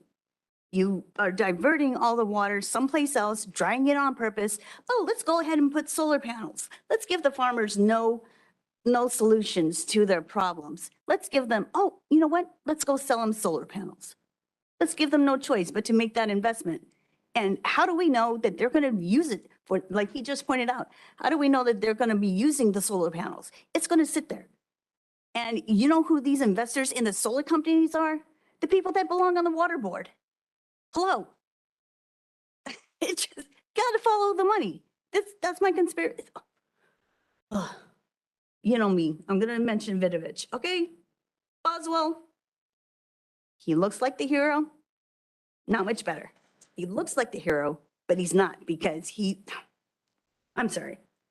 This is a fiasco. We actually need to work on getting the water and divert it away instead of selling it. Instead of allowing somebody that belongs on the water board to buy up all the land and sell the water rights, the highest bidder. So we need to do something to stand up, or at least something to do further research and find out. That way we need to stop it somehow. Thank you. Thank you. One more question, Mr. Chair. Yes. Mr. Kenny, the owner of the parcel, as you go west to I-5, is that the same owner that owns that land? No. No. I'm not going to ask you who owns it. I think I know. All right, thank you. Okay. Additional questions, comments, or concerns? We've closed the public hearing. It's now up for discussion by the board. Noel has outlined several different things that the board needs to find. No, I think that, based on our policy, the applicant has met the requirements and, those are our requirements. But, I think they're becoming a little more concerning and we need to, I think, take an internal look. But with respect to what's occurred, I would move for adoption. I have a question. No, but go ahead. Well, I'll wait. Yes, so my question, I agree with Supervisor Peterson. This is only a 40-acre solar project. It's not that big. We have a lot of good questions that should be brought up towards the larger ones. And we need to recapture some of the losses on the farm income. This piece of property, I don't believe has ever been farmed. It's just idle ground. It's 116 acres. 40 acres is going to be solar. I don't have a problem with it. So thank you. If you don't count the sheep camp. And there's no sheep on it. Grazing that has occurred on that property. Yeah, but this it's just dead ground. There's not much there right now because of the drought. So, yeah, but at one time that was grazing. I'll second, Mr. Chair, and just with, also just to give comment that going back to all the solar panel projects in the county, my stance has always been that I don't feel that the county should be in a position to tell a private landowner, and in most cases, farmers, what to do with their private land. And if they feel that it's necessary to due to drought conditions and whatever they need to do to survive, to have to go into business to create some kind of revenue, then that's sadly just seems to be the way it is. But it's their land, and so if they applied, they're asking. Second. Very good. Additional discussion. The item's been moved by Peterson, seconded by Valley, and with all discussion ending, will the clerk please call the roll? Joe Nevs. Yes. Richard Valley. Aye. Doug Verboon. Yes. Craig Peterson. Aye. Let the record show that item stands approved. 4 in favor, 1 absent. Thank you very much. Thank you, Noel, and Chuck Kinney. Thank you very much. We'll now go back up on the agenda and take up the items from Human Services, beginning with the amended agreement with Stardust Kings Tulare Homeless Alliance. Wendy, good morning. Good morning, Chairman, members of the board. Got a little presentation. I followed Ed's advice. He said the longer, more wordy and lengthy presentation I could provide would be appreciated by all of you. So buckle up. No, I'm kidding. Sarcasm appreciated. It's been a long day already. I've just got a few slides. I'll go through them quickly. I've got actually 5 agreements before you today. They are all separate agreements, but they are all interrelated. So this little PowerPoint is just kind of connecting the dots. Just a little background. These are all related to Project Room Key that was put in place really as it relates to COVID, to house COVID homeless that might be COVID positive, COVID exposed, or at high risk. So that has been in place since May of 2020. I got to keep up with my slides. We've done that out of 2 sites, Holiday Lodge and Stardust, for a total of 67 rooms. We're currently sheltering 71 individuals, and the cost of this has been 100% funded by FEMA. Next slide. On July 1, the FEMA reimbursement portion reduced to 90%. The other 10% match is covered by some CDSS Project Room Key funds that we received from the state, but that they are ratcheting down as the public health emergency transitions to a new phase. And so those CDSS funds are really for transition and scale down. We do have continued obligations under Project Home Key. So those are the other two different projects. One is the conversion of Stardust to the Sunrise Apartments, and the other is Triangle Courtyard. We have some requirements to continue housing individuals until they can be placed into that permanent housing. We really, on these 5 agreements, have really just negotiated reduction in rate or reduction in service to help that money that we've received from the state cover the gap between Project Home Key completion and the ending of FEMA. Next slide. So at Stardust, we've reduced the rate from $95 to $60 a room per day. That's the KTHA agreement that's in front of you. KCAO currently provides the room cleaning and management of daily operations through an agreement they have with KTHA. This is budgeted and fully funded for this fiscal year and was approved when you guys approved the budget. Next slide. At Holiday Lodge, we have also negotiated a reduction in the room rate from 95 to 60. However, for 2 reasons, we needed to negotiate a new agreement with KCAO. One, to get the rate down with Holiday Lodge, for them to agree to 60, they did not want to be responsible for the room cleaning. And the other reason is just continuity of operations. KCAO's providing it at the Stardust site, having them provide that same service plus the daily operations really helps keep things smoother with the 2 programs that are very interrelated. And so that's at $5 per room per day. That also has been budgeted and is fully funded. We anticipate and hope that Triangle Courtyard is completed sometime between hopefully December, worst case March of the coming year. And so we have budgeted funds through that time period. Next slide. The final 2 agreements are AIRS Management, which provides food for the residents, and Good Guard, which provides security. We're not reducing the rate, but we are reducing the scope of services. We are providing 3 meals a day. We are now reducing that to 1. It's also part of transition our residents to self-sufficiency.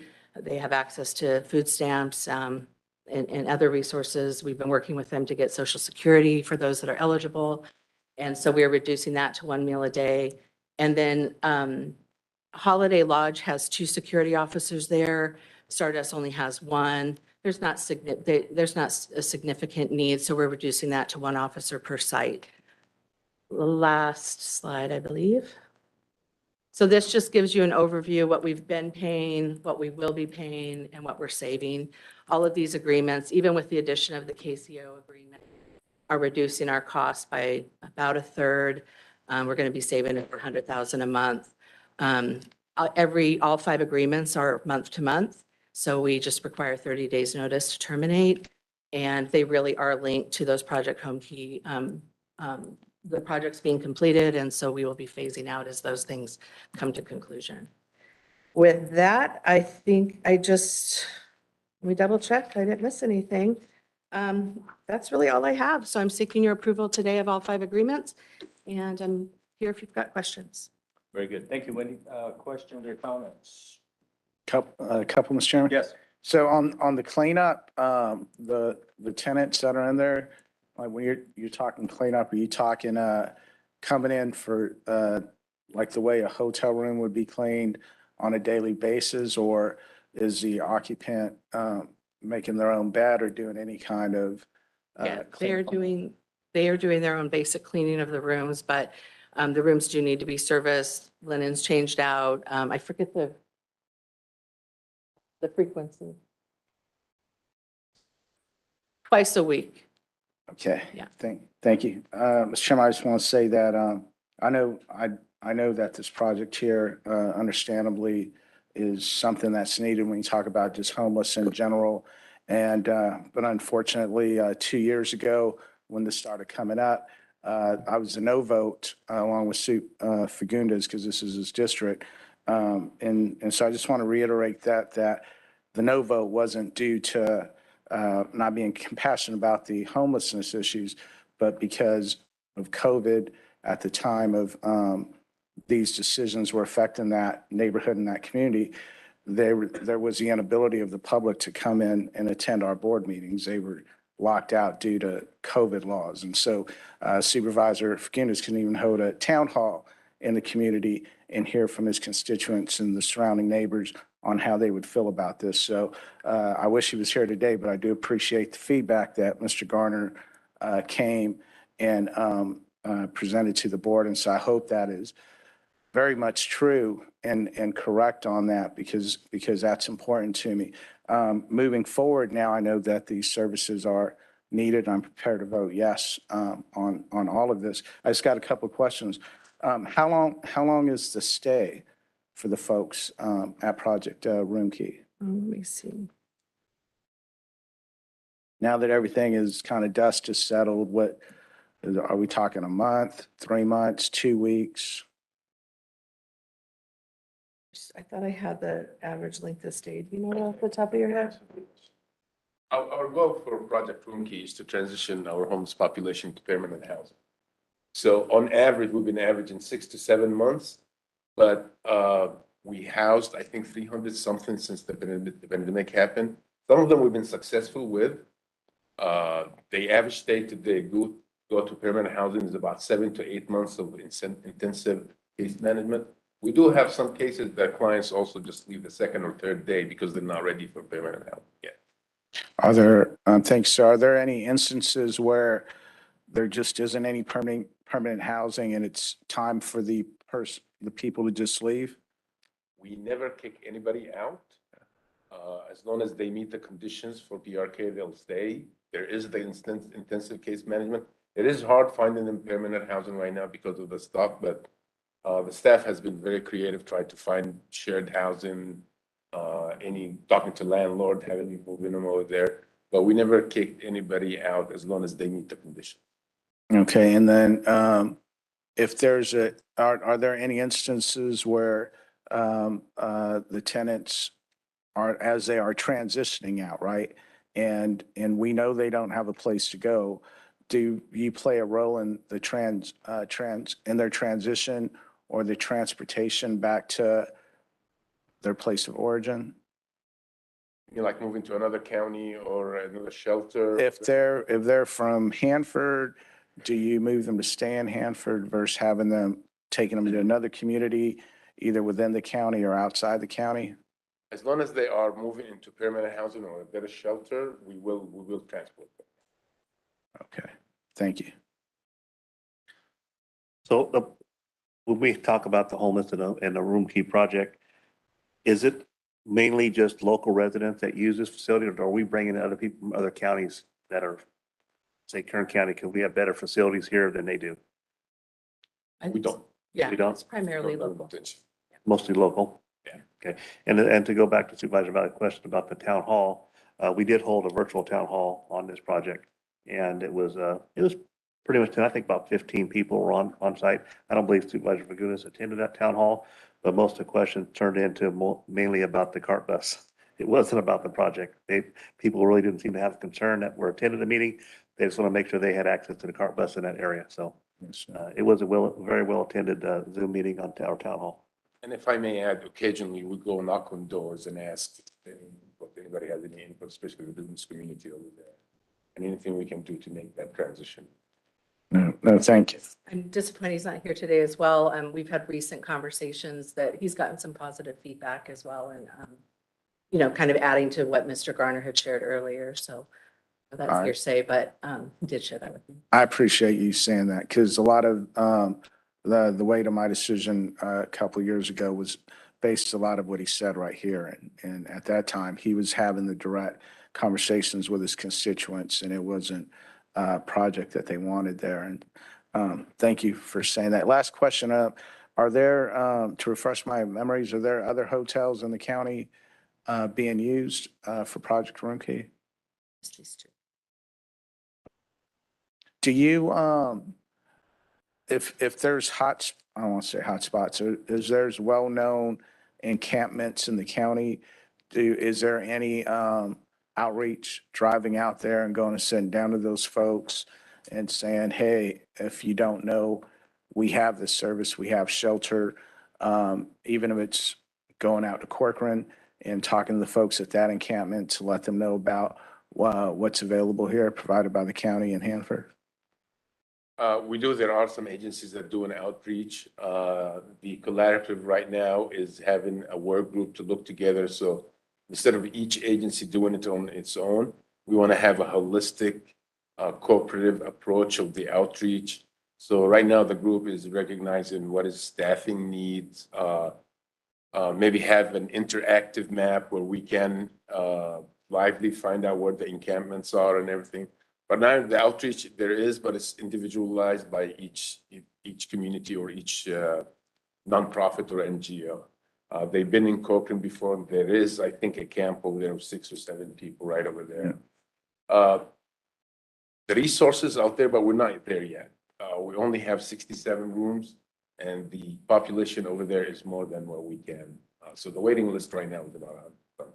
Got it. No, that encampment's probably quadrupled in size already. That's why I asked you that question. Okay, thanks, sir. Thank you, Mr. Chair. Supervisor So Rabonia. the Sunrise Department, are they 100% complete or are we there yet? No, we're not there yet. Be- They've that done the would be a first part, phase. right? The first phase is complete. There's 16 rooms left to convert. I think that's the right number. And what we're really waiting on is the remaining funding that we need. We have till 2025 to convert. He just told me yesterday, there's a note out, there's some money we can apply for. So I think we're about $1.5 million to short. And so we'll be applying for a pretty significant grant and looking at some other revenue that we can identify to close the gap. They don't want to start construction until they know they have all the resources available to complete it. And the next question would be, we found funding to buy the lot next to it.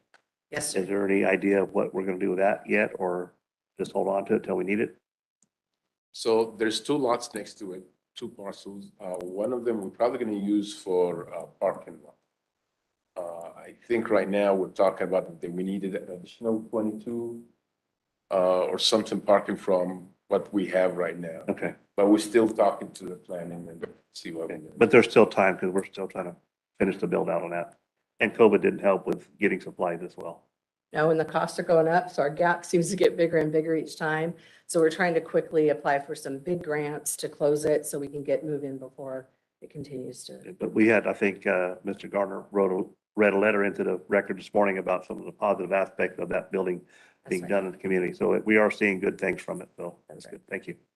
And the city of Hanford has plans to expand Lacey, so we're going to lose all of the on-street parking, or at least it'll be changed.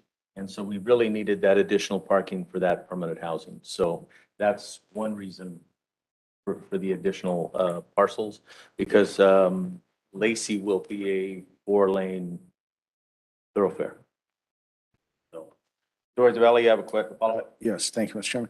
Chairman. When you talk about the funding and when you read stories where, the governor was, I'll use the word angry at communities or counties, those elected bodies that just flatly refused the money to do these during the pandemic.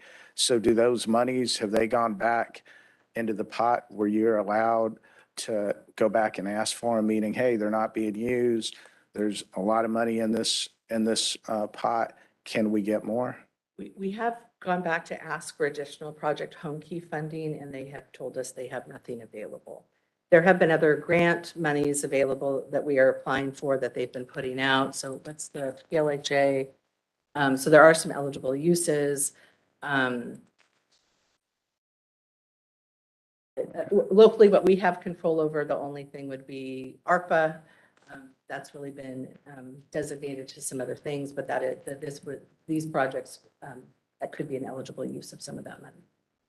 Yeah, no, well, thank you for being on the agenda with us today and giving us an update. It's hard to keep track of it because now I've seen other stories recently to the north where The governor is he's upset. I can't remember the name of the city, but there's a large homeless encampment and that city's not breaking up that encampment. And for some, what town is it? Oakland.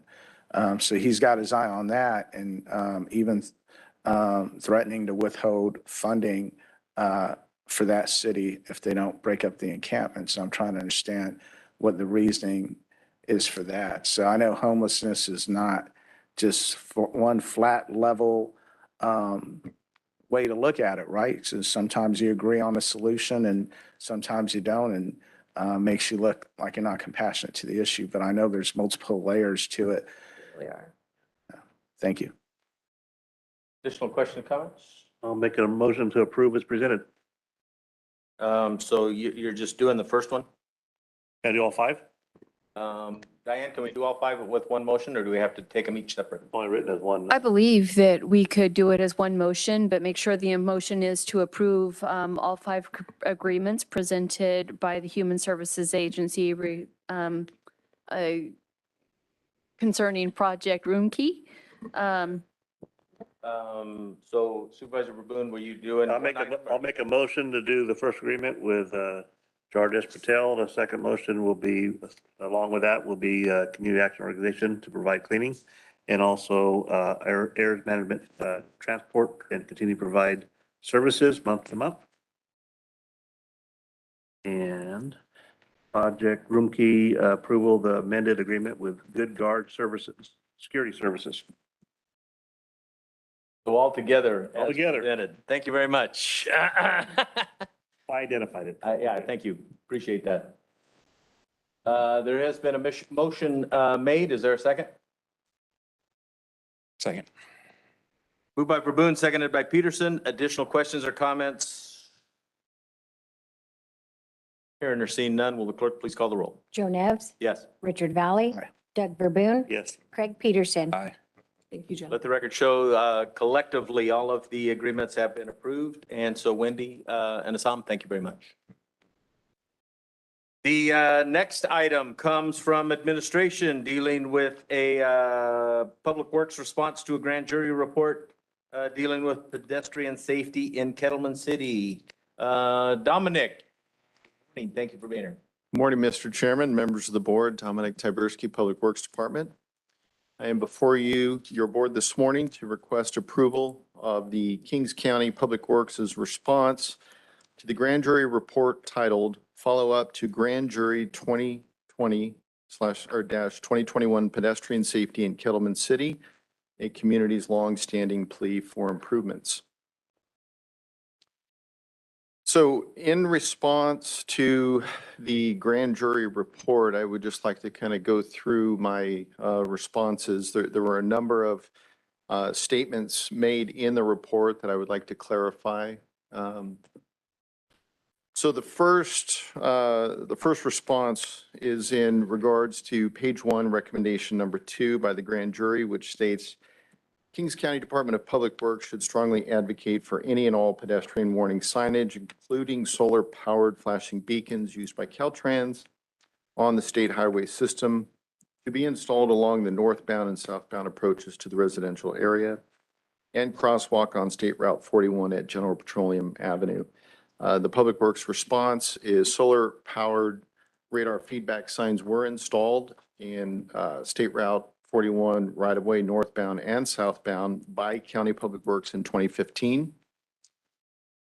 The solar-powered pedestrian activated rapid rectangular flashing beacons at the existing State Route 41 crosswalk at General Petroleum Avenue paired with pre-warning beacons, also solar-powered, 250 feet north and south of the crosswalk is scheduled for construction by the end of 2022.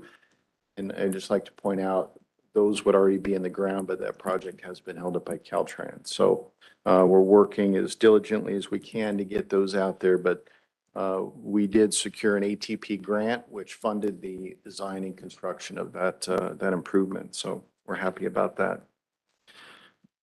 The next response is in regards to page 2, recommendation number 3. The Kings County Board of Supervisors should direct relevant county departments and agencies to actively seek funding from all potential funding sources identified in the noted studies and plans to support the construction of a pedestrian bridge in Kettleman City.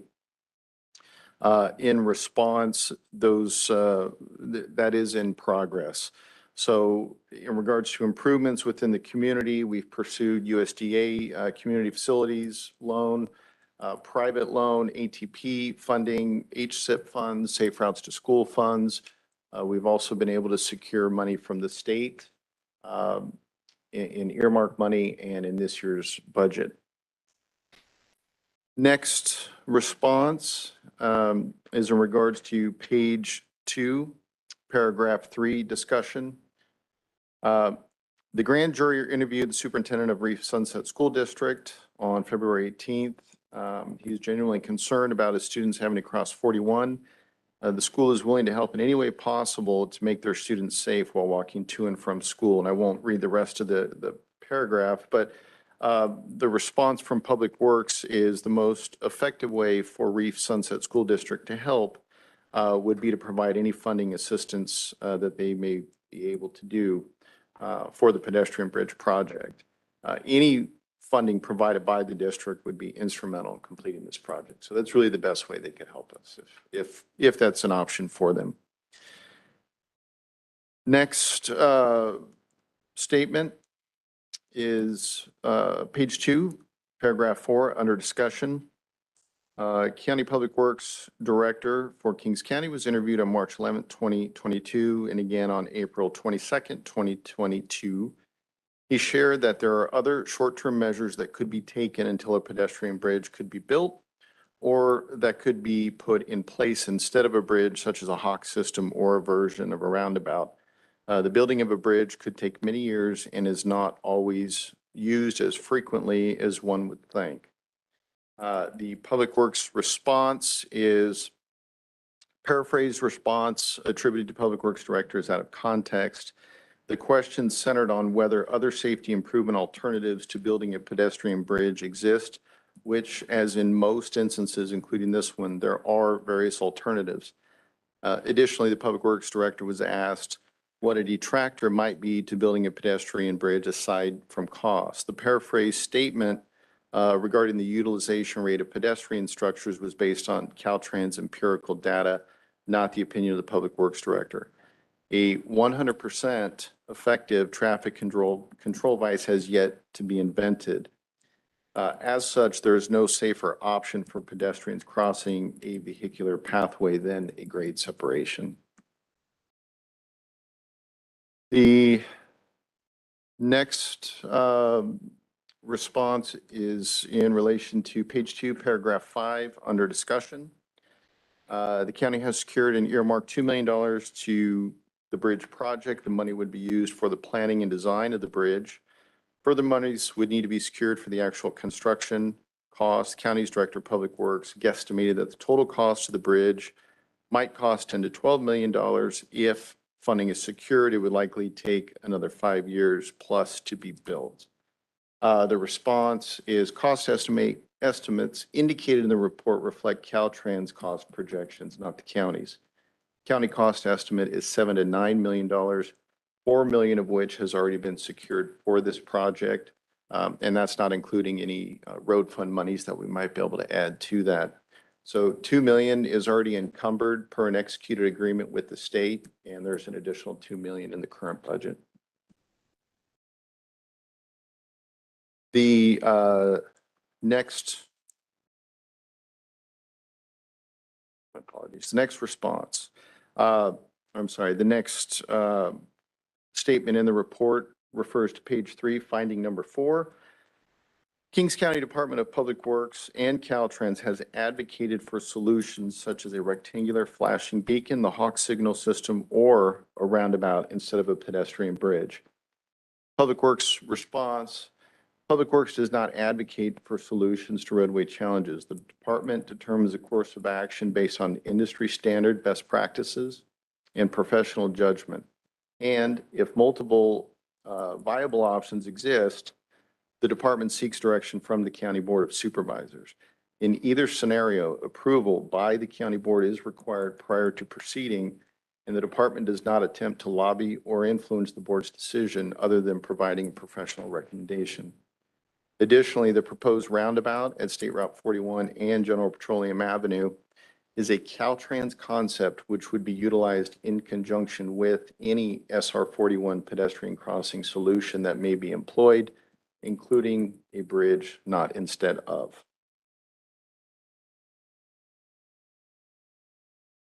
The next item refers to page 4, recommendation number 3.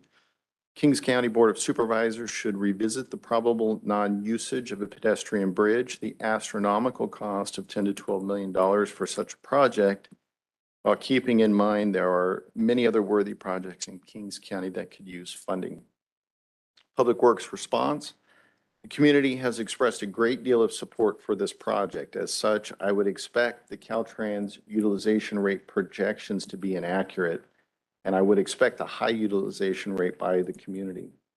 Additionally, the county's estimated cost for this project is $7 million, $4 million of which has already been secured and can only be used for a pedestrian bridge in Kettleman City.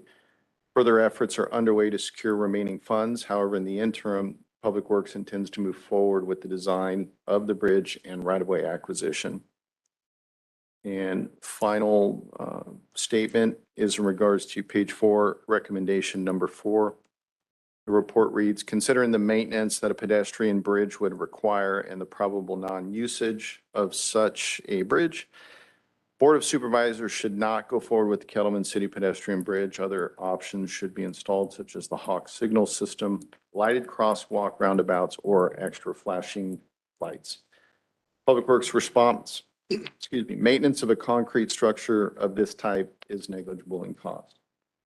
Additionally, the expectation of probable non-usage appears to be inaccurate due to the high community support for this project. And lastly, public safety improvement recommendations should be based on professional engineering judgment. And just to kind of recap, every time this issue has come before your board, the vote has been 5-0 in favor of moving forward with a pedestrian bridge in some form or fashion, whether to pursue funding or to initiate studies. So at least from my perspective, the direction has been clear thus far that your board intends for the Public Works Department to proceed in that manner. As such, once the $2 million agreement was executed, I directed staff to prepare an RFP, which is on my desk for review. The plan is to release that RFP probably within this week.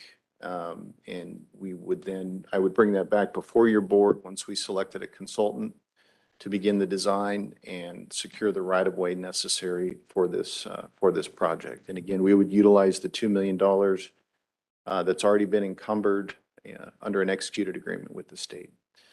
So this time, be happy to answer any questions you may have. Thank you, Dominic. Questions, Supervisor Burgoon? So I know you said we've been unanimous talking about a bridge. I don't know that it's been, in my mind, it's been a bridge, but a way to get people from one side to the other. I know I brought up a couple times the fact that Clovis put in an underpass and one, I think on alluvial for like $1 million.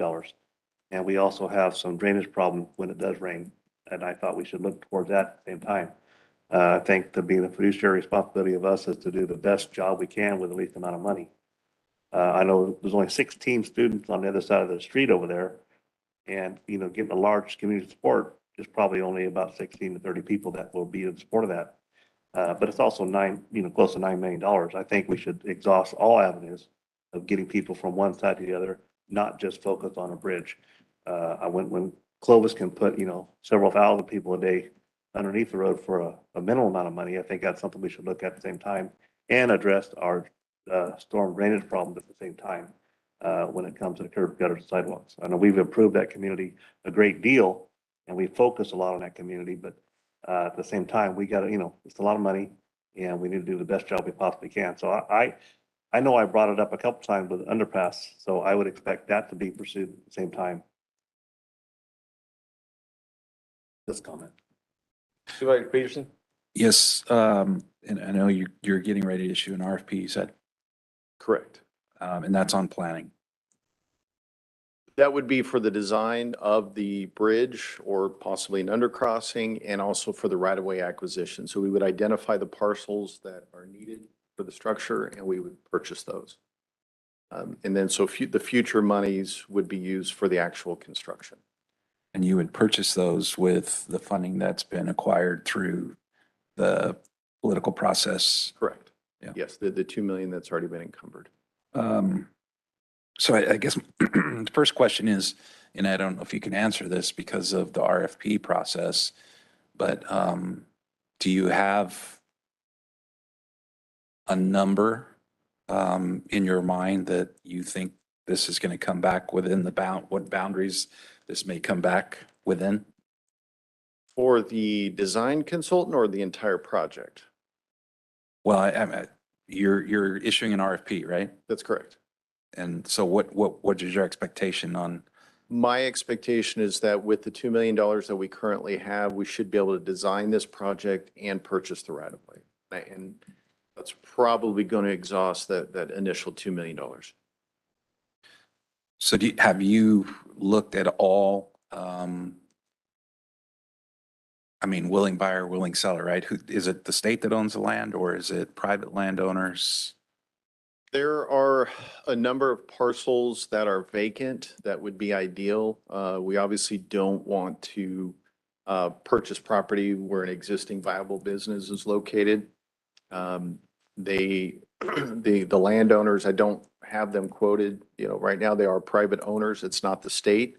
There is the eminent domain process if need be. But again, we are trying to avoid existing businesses and utilize the vacant parcels that are adjacent to State Route 41. Yeah. All right. Well, I would agree with Supervisor Verboen. I mean, I'm not going to stand in the way of a project that someone can go out and find funding for, and for whatever reasons in the political wind, people are willing to throw money at this project, and that's state money. From my perspective, I think the alternatives provide options that should be considered, and there's just too many needed projects. I mean, when we look at what we're doing today, the Avenel Cutoff project, the astronomical increase in just putting pavement, 2 inches of pavement on top of old pavement to make sure that every citizen in Kings County has the opportunity to traverse in a safe manner. And so I sure don't want to impugn or limit, the safe passage for one project. And so going forward, I just would say that if there is, funding that is sought through alternative processes, then, I'm not going to stand in the way. I got 4 months left. $9 million is, probably a minimal, the minimum, that might be required. That's not going to occur while I'm here. But again, I just don't think we should encumber, county funds, fully acknowledging the challenges that we face just in providing safe passage for every resident in Kings County with respect to our roads and the maintenance of those roads in that respect. And so, yeah, thank you. Very good. Thank you. So if I may, so just in response, as I'm presented here, there are multiple solutions, and, whatever the board directs me to do, of course, that's the direction I'm going to go in. Regarding the 2 million that's already been secured, the only thing that can be used for is a bridge in Kettleman City. I would suspect the 2 million that's in the current budget is probably going to be the same. So at least those $4 million that have already been secured, we really couldn't use it for anything else. I mean, we could potentially go back to the state legislature and see if it could be repurposed, but the way it's written right now, that's, the only thing that we're allowed to use it for. That being said, if the board were to direct Public Works to pursue other options, of course, that's what I would do. Are you stuck on the word bridge or crossing? I believe it's titled Bridge. I think there are some security concerns about having an undercrossing. There's also drainage issues. So Well, I mean, you got Clovis, they did it. I believe they lock that at night. And I suppose we could do the same thing. But I'm pretty certain At those, night or have it lit up. but we would definitely light it. But it would provide an area for, potentially illicit activity or, it's, I spent, 16 years on the school board and child safety crossing street was number one issue. And we were always unsuccessful trying to get people a safer crossing. People wanted to have crosswalks near their homes. They didn't want to utilize the crosswalks that were half a mile away or a mile away. And, we built Pioneer School, middle school out there on Dowdy, and we did it with no buses. So we had 1,500 homes. The kids had to cross over 11th Avenue. And the families petitioned to do a crossing at Pepper Drive. And we were unsuccessful. And we had a child that was injured on a bicycle. Have we had anybody injured on 41 crossing this road? not that I'm aware of, not children. We have had some pedestrian versus vehicle collisions. At least one of those I'm aware of involved alcohol. It was a late night. Well, there's one recently, but it was over on the I-5, I believe, with a. Correct. Yeah, not in this area. I know that we can't do anything, any change into the roadways without 8 incident accidents within a 12-month period. So, I mean, I don't want to pursue something that's not warranted. I know that we've had people try to get this bridge built in the past, and I just think, all avenues should be exhausted. I'm not going to be able to support $9 million for a bridge for 16 people. I just think there's other ways to do it. I mean, we can buy an Uber, we can buy a van, and we can transport them and pay them for years for $9 million. I mean, you give someone a vehicle and pay them $30,000 a year to transport people, and it'd be a lot safer. So those are my concerns. So no, that's not in your response, and we're just going to accept the grand jury's, your response to the grand jury today, but we're talking about this issue, so those are my concerns. And I never really got a chance to speak up since this has started. I don't know if I was even here when we pursued the funding for the federal funds for earmarks. So I really haven't had a chance to speak on it openly. But yeah, we gotta be very careful to spend $9 million on a bridge that, maybe only 16 people use, when we could purchase a nice little Mercedes van and pay a driver and use some funding from the school to move kids back and forth, or maybe just get a school bus. So again, yes, as you pointed out, this is relating to the response to the grand jury report. However, up to this point, there seems to have been support for the bridge. Now, if I come back before your board with a request to hire a consultant to design a bridge, and the board tells me no, votes no, then that's direction to me to go back, excuse me, to the drawing board and do something else. Okay. But right now, that's the plan. So, course of Yeah, action. we haven't had a discussion. I mean, we've never really had a discussion just pursuing the funds. So I don't want to get too far ahead of ourselves, at least for my own thoughts. I know there's 5 of us up here and we all have our own opinion, but, I look at the map and I look at the amount of houses and areas of concern. I'm like, just a lot of money for a small area. It is, but with the success of securing the state funds, we're 50% of the way.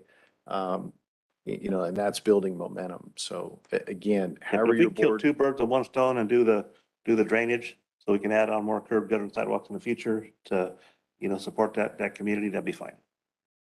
so the plan for the drainage is to construct a basin within the residential community. So we really need to keep it out of the state right of way. So I mean, we could pair them, but it really would be a separate project. Okay. Those are my thoughts. Thank you. Supervisor Peterson? Yeah, just going back, had a question that has come back to me, but, with respect to the funds, and looking at property acquisition, because that's when it starts to become real, right? You're not going to reverse. Is there, in the conceptual drafts of a Hawk, is there necessity for land outside of, they're going to do a roundabout, and, through that, maybe there's some extension where, you could look at or may need property acquisition, and I don't know how the state would go about that if you're looking at a Hawk system. But it just seems like, that should be part of the consideration is, if you're looking at property, that it should be germane to any project that may possibly come out of the process. I mean, if there's not support for the bridge, what's the next step? And is that, a Hawk system and you have to acquire property, and where that property may be located, maybe in a different place. And so I don't know that I guess in requesting the clarity of the RFP that you're going to submit, design and property acquisition is what you're after. Correct. And part of what the consultant would provide would identify the area needed for the bridge and the ideal locations for it. We're trying to keep it as close to General Petroleum as possible because that's where the school is. General Petroleum and State Route 41 is where Caltrans wants to build a roundabout. The Hawk system could be constructed within existing state right-of-way, so you wouldn't need additional property, but a roundabout would require right-of-way acquisition. And the state came back with two options. One looked like a significant take, possibly removing some of the businesses, so we asked them to go back and scale it down to a more manageable size. And the draft that they submitted seemed to avoid full takes, so we wouldn't necessarily have to shut down businesses. And that's something we obviously want to avoid. Okay, and I apologize with respect to the approval of a request to go out to RFP, and that was something that came through the board already. No, so the department is able to issue RFPs on their own. Once we select a consultant, then we come back before the board to execute the agreement. So we cannot execute an agreement without your authority. Okay, so then we would have the authority or the opportunity to speak to the issue at that time with respect to the, I'm sorry. how much is the RFP cost to issue and process? It doesn't cost much in county staff time. I would be more concerned if we know that we're not going to execute an agreement. I wouldn't want to waste the consultant's time because they do put a considerable time of money and effort into that. Yeah. So I might ask council if there's another way to approach this. Maybe bring back a study session to see if you even want me to issue an RFP. I don't know what the best approach would be. Mr. Chairman? Yeah, thank you. Please reserve your comments because I'd like to go. It's unfortunate that this grand jury report is giving the board an opportunity to roll back, because if we didn't move forward, it would be a rollback. It would be like the grand jury, it would be a flip-flop from having last year's grand jury report to investigate the Kettleman City Bridge and then put the county on notice that if somebody died out there or a children was hit by a car, the county would be at notice and possible threat of lawsuits. And the grand jury report was supportive. You flip-flop to this one, and now it's the opposite.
It's 11:19. We did have a power failure. We did reorganize. I didn't keep track of the time when we lost power, but it was like 10 minutes ago. Yeah, so 10, 11 minutes.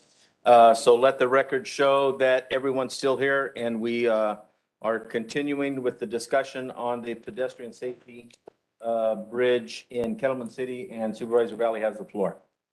Thank you, Mr. Chairman. First of all, I want to Shut up, please stop talking. First of all, I want to say that I'm glad that the power went off because I was a little wound up and I was going to go down a road that I told myself I was not going to go down the road with today. I will say that as I've always thanked the members of the grand jury or anyone who is volunteering public service or elected official or just volunteer, thank you for your time. I have the utmost respect. The flip side of that is I have to say that this grand jury report is very disappointing. It's a complete change of direction from the initial. It causes confusion up here, and I don't want to let this be an excuse to or have this very inaccurate, disappointing, disturbing grand jury report to be a way of causing trouble with me and my colleagues up here. And so I respect where they're coming from. I respect their comments.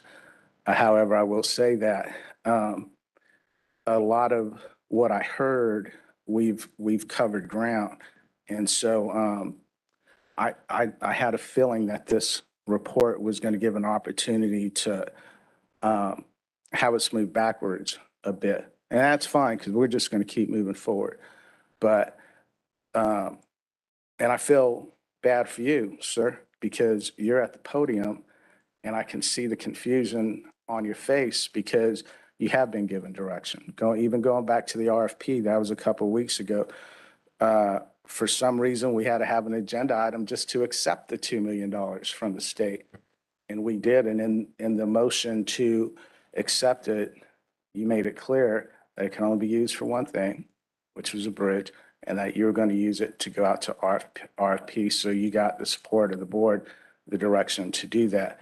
To go back to why are we talking about a bridge in the first place, I see your confusion because 2 years ago, whether the grand jury knows it or not, but they do because I'm the supervisor that got interviewed for this report. They don't mention any of my comments or my feedback, and I represent the city of Kettleman City, and I represent District 2 and I have for the last 15 years. And if anyone knows the community, it's going to be me. It's going to be the staff, a public works director who's on site and works with the community and has gotten the feedback over the years. So just looking at some of these responses, and thank you. I very much appreciate your responses because your responses were accurate and summed up a lot of the misconceptions of the grand jury. Okay. And a lot of that, again, I feel that I shared with them in the first place. And when I read this report a month ago, it just blew me away on how this could be in print. But it's very disappointing.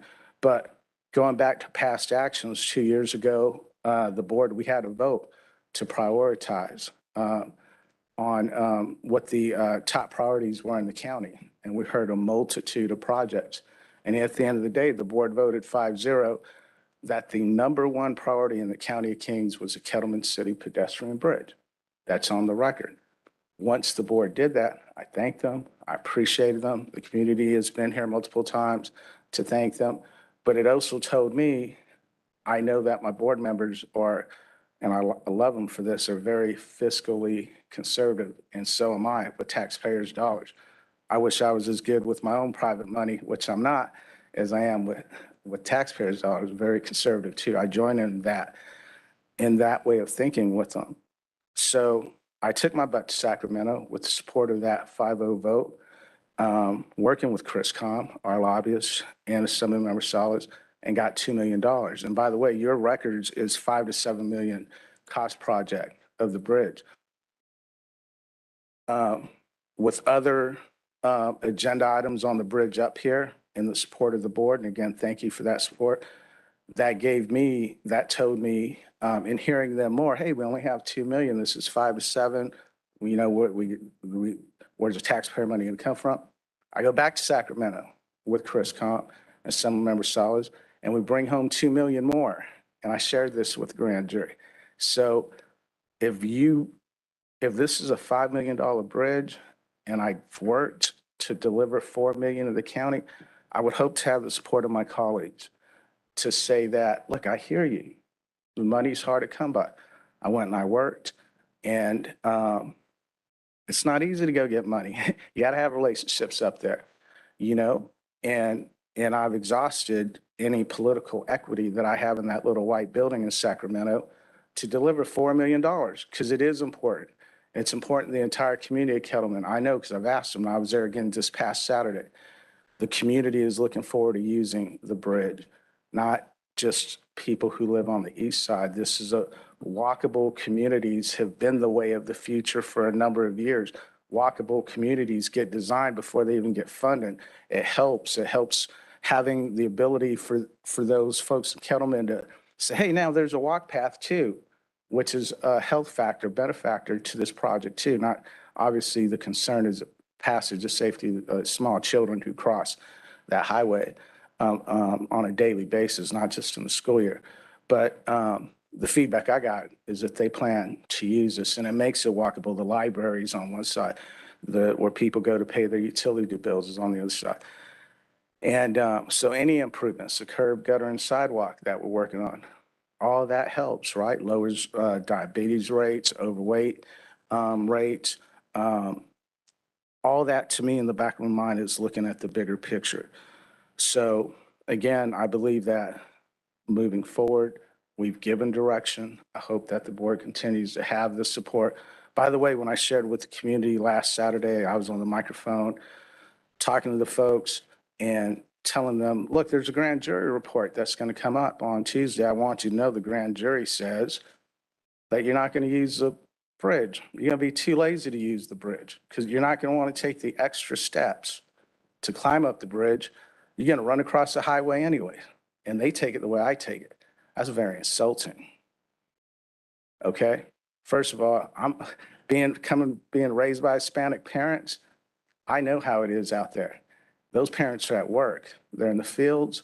Those are small children crossing. I guarantee those Hispanic parents are telling their kids, if I catch you running across that highway, even though there's that bridge there and you're not using it, there's going to be something to pay when someone tells me they saw you crossing the freeway. That's the way Hispanic parents are.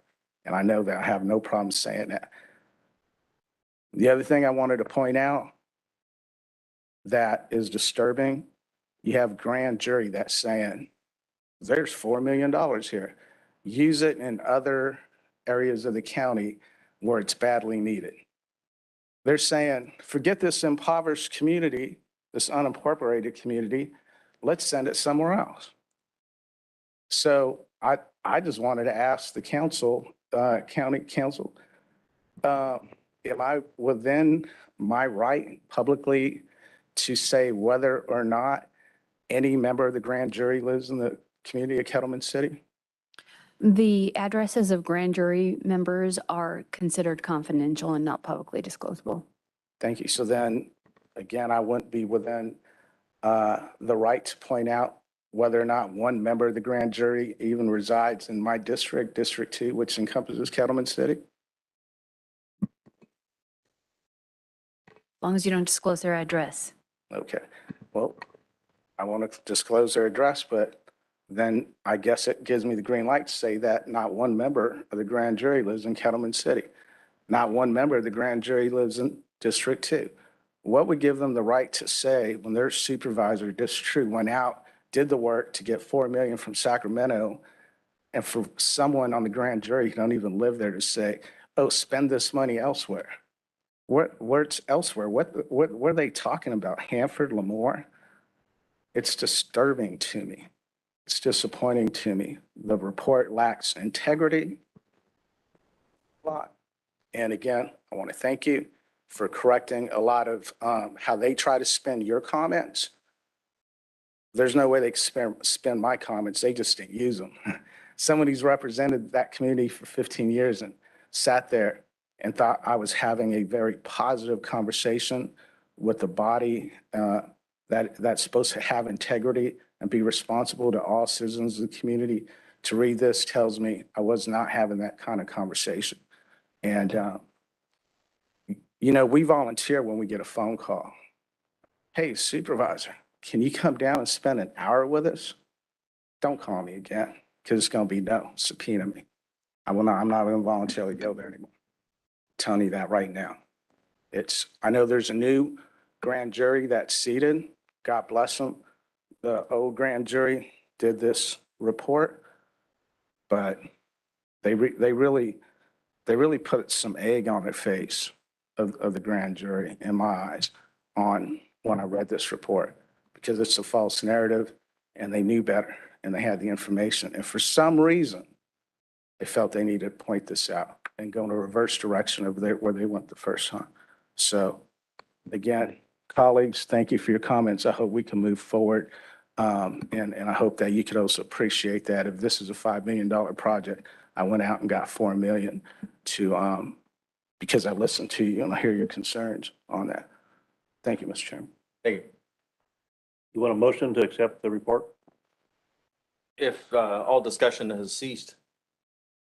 Yeah, I guess just for clarity, Mr. Chairman, and what I think I supported was in this process was providing input on earmarks in both state and federal funding, and just for clarity, whether the project goes forward or not, that'll be up to future decisions. But with respect to supporting an effort, because prior to SB1, I know Kevin did, our previous public works director did an estimate of our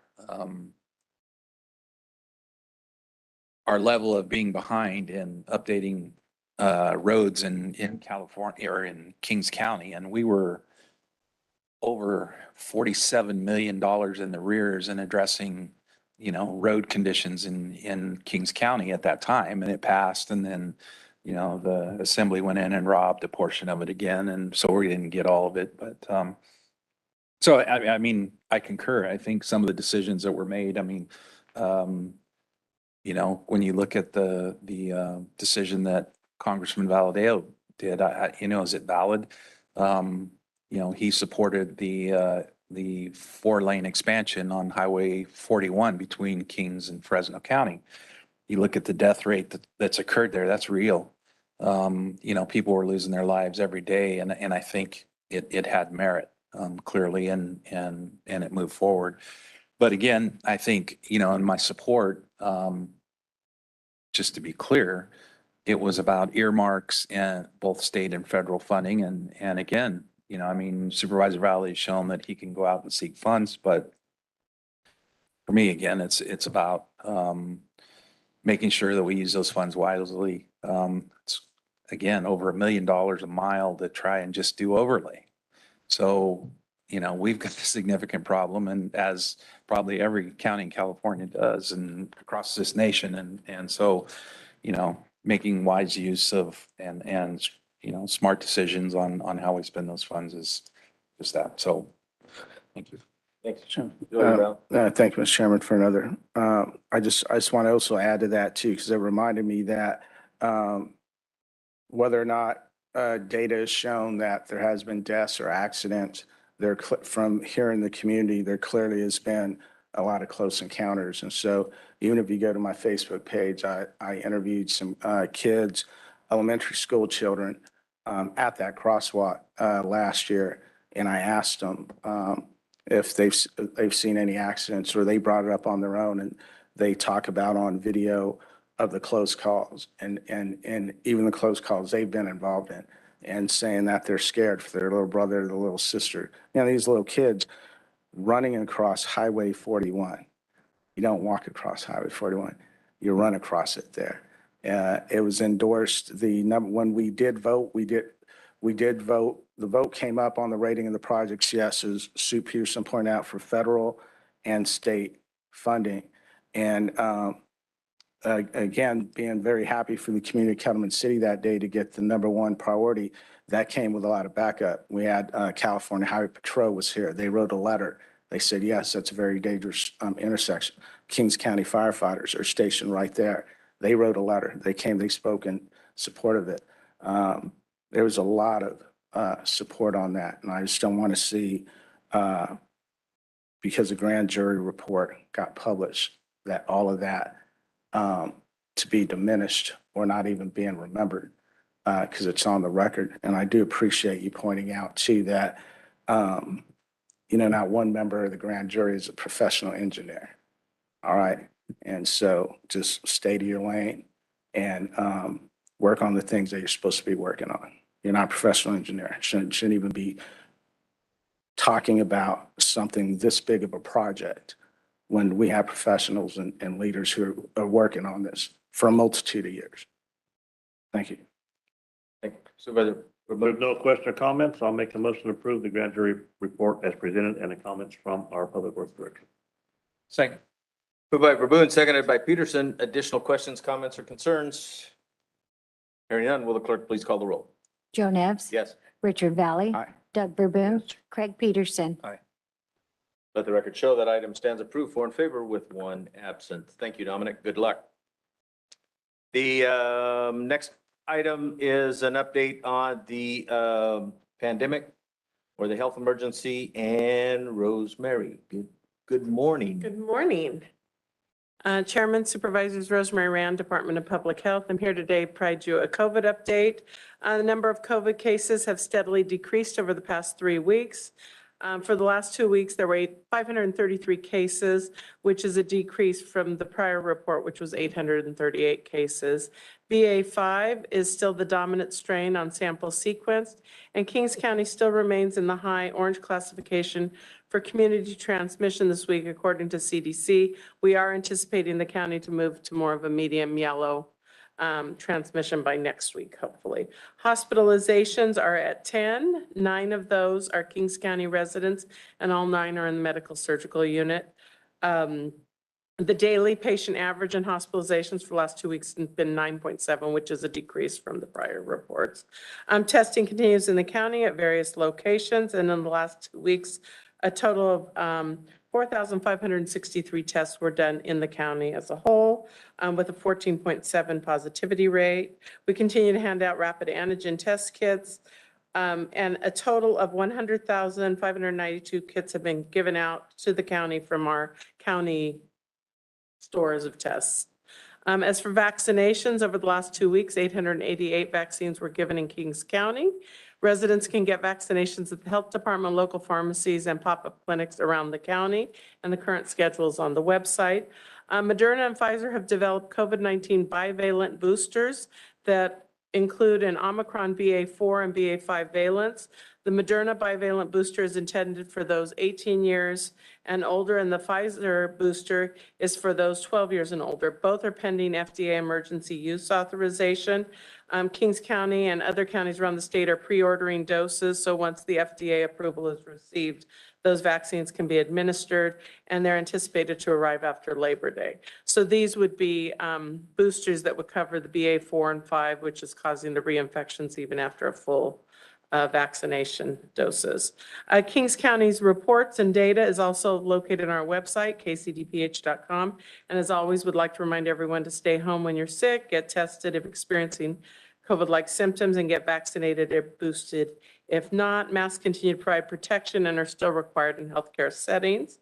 A quick update on monkeypox. There are a total of 2,660 probable and confirmed cases in California, 0 in Kings County, but 41 cases around counties surrounding us. There's still a low risk to the public, to the general public. And Kings County does have 20 vaccines, and we've actually provided some vaccines to close contacts and those populations at risk. We still have 12 doses in inventory. However, we've been given a modification if we needed to vaccinate more people. But again, it's a lower risk and there's no cases. I'm available for any questions. Very good. No comment. No comment? No comment. Are you sure? I'm not going to attempt it. Okay. What about West Nile? West Nile, we've had no additional cases and we're still waiting confirmation from the state. It's a slow process. Correct. The other I two, think it's but- a little more difficult. But no new cases have been reported. Good. Questions or comments? Very good. Thank you Thank very you. much. That concludes all the business on today's agenda. We'll now move to board member announcements or reports, and we are running about 40 minutes late. And I'm going to blame Dominic because our power went out. Yeah. Supervisor Peterson. Thank you, Mr. Chairman. Very quickly, last week was a hill to climb for me. I wasn't at the meeting, probably because of vaccine hesitancy. After the last couple years of being shot up with all these newfangled vaccines, I was hesitant at that point to get a flu shot, and boy, did I pay. Yeah, I had the flu bug in just over a 24-hour period. I lost 12 pounds, and it was a slow recovery. And so I guess I'm a walking example of why you should get a flu shot. And with that, I will Stand up. Let us see the weight loss. Yeah. Stand up. Hey, Vash. Well, good. I'm glad you recovered. I'm glad it was the 24-hour one and not the 72 or. Oh, no, it was, longer one. it kind of came and went and Yeah. came and went and Oh, my God. Yeah. just wouldn't leave me alone. But So you were not here last week? the interesting part is I wasn't and you were, and people still don't know you were here. One thing about it, we did get done on time last Tuesday. Just pointing out the time. Just pointing I out. tried to cut the power cable, but Yeah. Supervisor Baboon, do you have any batteries left in your phone? Yes, I do. So last week we had a water meeting here at the county, discussed for our future of our export ordinance. Had that. I had a San Joaquin Valley JPA meeting with the Amtrak San Joaquin. So our special meeting was on Friday. Traveled to Lake Havasu, spent the weekend with my parents, did some repairs in their house and spent some time with them. And then yesterday we went to John Doyle retirement party for the city of Hanford, the planning department. So very well attended and here today. Very good. Thank you. No COVID. Still. No COVID. And how were the tacos? Tacos were awesome. Were they? Yeah. And technically it wasn't retirement. He has taken another position. Yeah. He went from city to Podnoff. Correct. He'll still be in town, still working. Yeah, exactly. Supervisor Valley. Yes, thank you, Mr. Chair. I want to thank you for calling the moment of silence for Ventura County Supervisor Carmen Ramirez. It's very tragic, very honorable. She served on our California Latino caucus as well, and seems like it was just a bad accident, just crossing the street to go to attend an event. And so story that was online last night was the driver stayed voluntarily. There was a drug test, alcohol test, all that came back negative. And sounds like he was just facing the sun and may have had a bad glare and hit her. So it's very tragic. But there's a few of us who serve as county supervisors in the state of California, and that's just it's very sad for her county as a whole. Yes, she also served as the chairman of the CalCog meeting, which we had council Friday because of her passing. She was chair of that. Well, appreciate you recognizing her, sir. And also just want to say that next week I look forward, Paul West and Tyler French, they're the two artists that are commissioned to build this Veterans Memorial. They're in Corcoran. And so I was working with Mr. Hill. Those gentlemen are going to be in Corcoran next week. We're going to be sitting down and getting reorganized on that project, moving forward in a very positive way.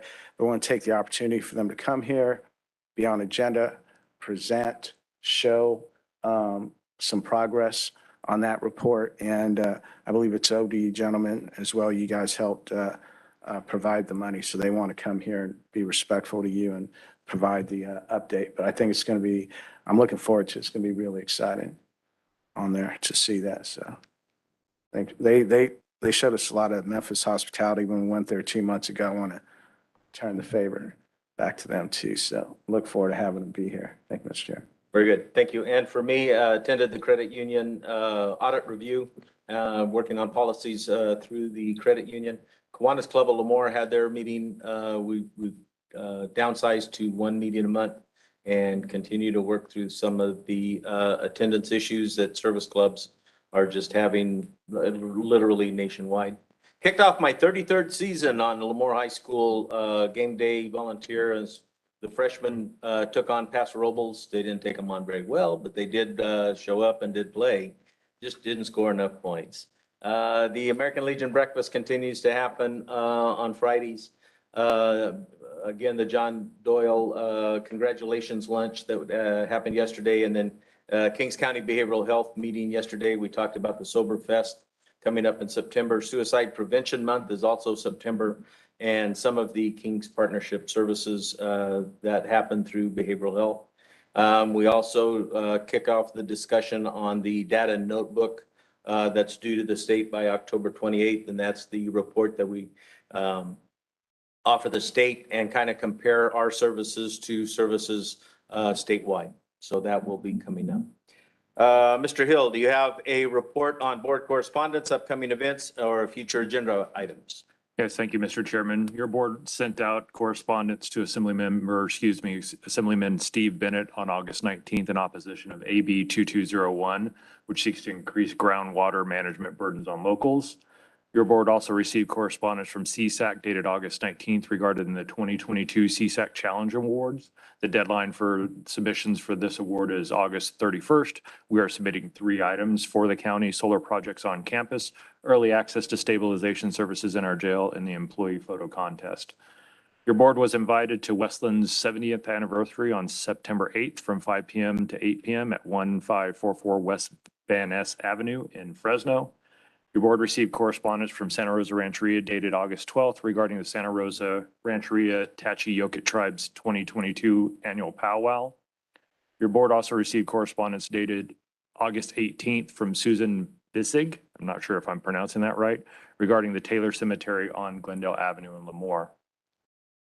For upcoming events, there will be 3 SB 1383 organic waste and recycling workshops, which will highlight implementation here in the county, and the public will be informed about the requirements of this bill. The dates are as follows: Tuesday, August 23rd from 5:30 p.m. to 7 p.m. at Central Union School District at 15783 18th Avenue in Lemoore. Wednesday, August 24th, 5:30 to 7 p.m. at Pioneer Union Elementary School at 8810 14th Avenue, Hanford. And Thursday, August 25th from 5:30 p.m. to 7 p.m. at the City of Corcoran Council Chambers at 1015 Chittenden Avenue. I always mess that up. Sorry, Corcoran. The National Guard, Bureau, and Department of the Air Force invite the public to learn about a proposal to locate F-35 aircrafts at Lemoore Naval Air Station. An informational meeting to learn more about this proposal would be held virtually on Thursday, August 25th from 5:30 p.m. to 6:30 p.m. SoCalGas has teamed up with Reading Heart nonprofit and the City of Corcoran for, citywide book fair. The goal is to do a first of its kind citywide book giveaway. They plan on giving away more than 25,000 books. The big book event is on August 26th and will be held downtown Corcoran from 5:30 p.m. to 8:30 p.m. on Whitley Avenue next to the Christmas tree. The Hanford Chamber of Commerce will be hosting its Bizball Pickleball Tournament on Saturday, August 27th at 7 p.m. at the Hanford Pickleball Courts located at 1010 West Grangeville Boulevard in Hanford. Registration is $60 per team, and one of the players must be employed by a local business. The Central California Blood Center has contacted Kings County because their blood supplies are critically low. Please consider donating the gift of life on Monday, August 29th from 9 a.m. to 1 p.m. Buses will be here on campus. Scheduling your appointment will be done online only through their website. JTO will be hosting the Kings County Annual Job Fair on Thursday, September 8th at 9 a.m. at the Civic Center Auditorium located at 400 North Dowdy Street in Hanford.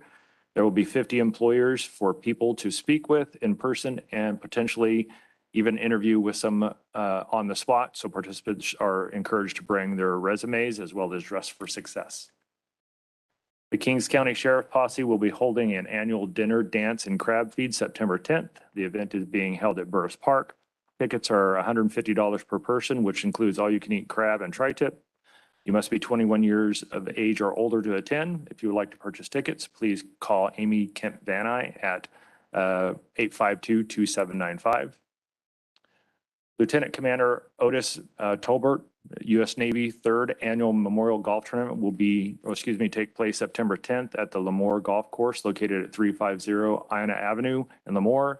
Price is $125 per person for a 4-man scramble. All proceeds will benefit the Otis Vincent Tolbert Memorial Scholarship Fund. The Rotary Club of Hanford will host its golf tournament at Kings County Country Club on Monday, September 12th from 10:30 to 5:30. Space is limited to 120 players. Reservations on a first basis. Proceeds for the event will be split among area veteran service organizations. Contact Joan Darling at 559-977-9999 regarding signups and sponsorships. The 21st Annual Blues and Roots Festival would take place downtown Hanford at Civic Park on Saturday, September 17th from 5:30 p.m. to 10 p.m. Admission is free. Kings County Special Olympics will be holding their chili cook-off on Saturday, September 24th. At the Hanford Civic Park. Vendors and teams are needed, so please email for details. For upcoming agenda items, admin has 3 items. Consideration regarding the Corcoran Veterans Memorial Hall update, consideration regarding county deputy subcontract for EASS program, and consideration regarding approval of well past Second Amendment. Behavioral Health has 2 items, consideration to approve business associate agreement with Cal MHSA Joint Powers Authority, and consideration to declare Suicide Prevention Awareness Month. The DA's office has 1 item for consideration regarding an advanced step hire for Deputy District Attorney 4 at a salary range of $272, step 5. Fire has 1 item for consideration regarding Federal Excess Personnel Property Program.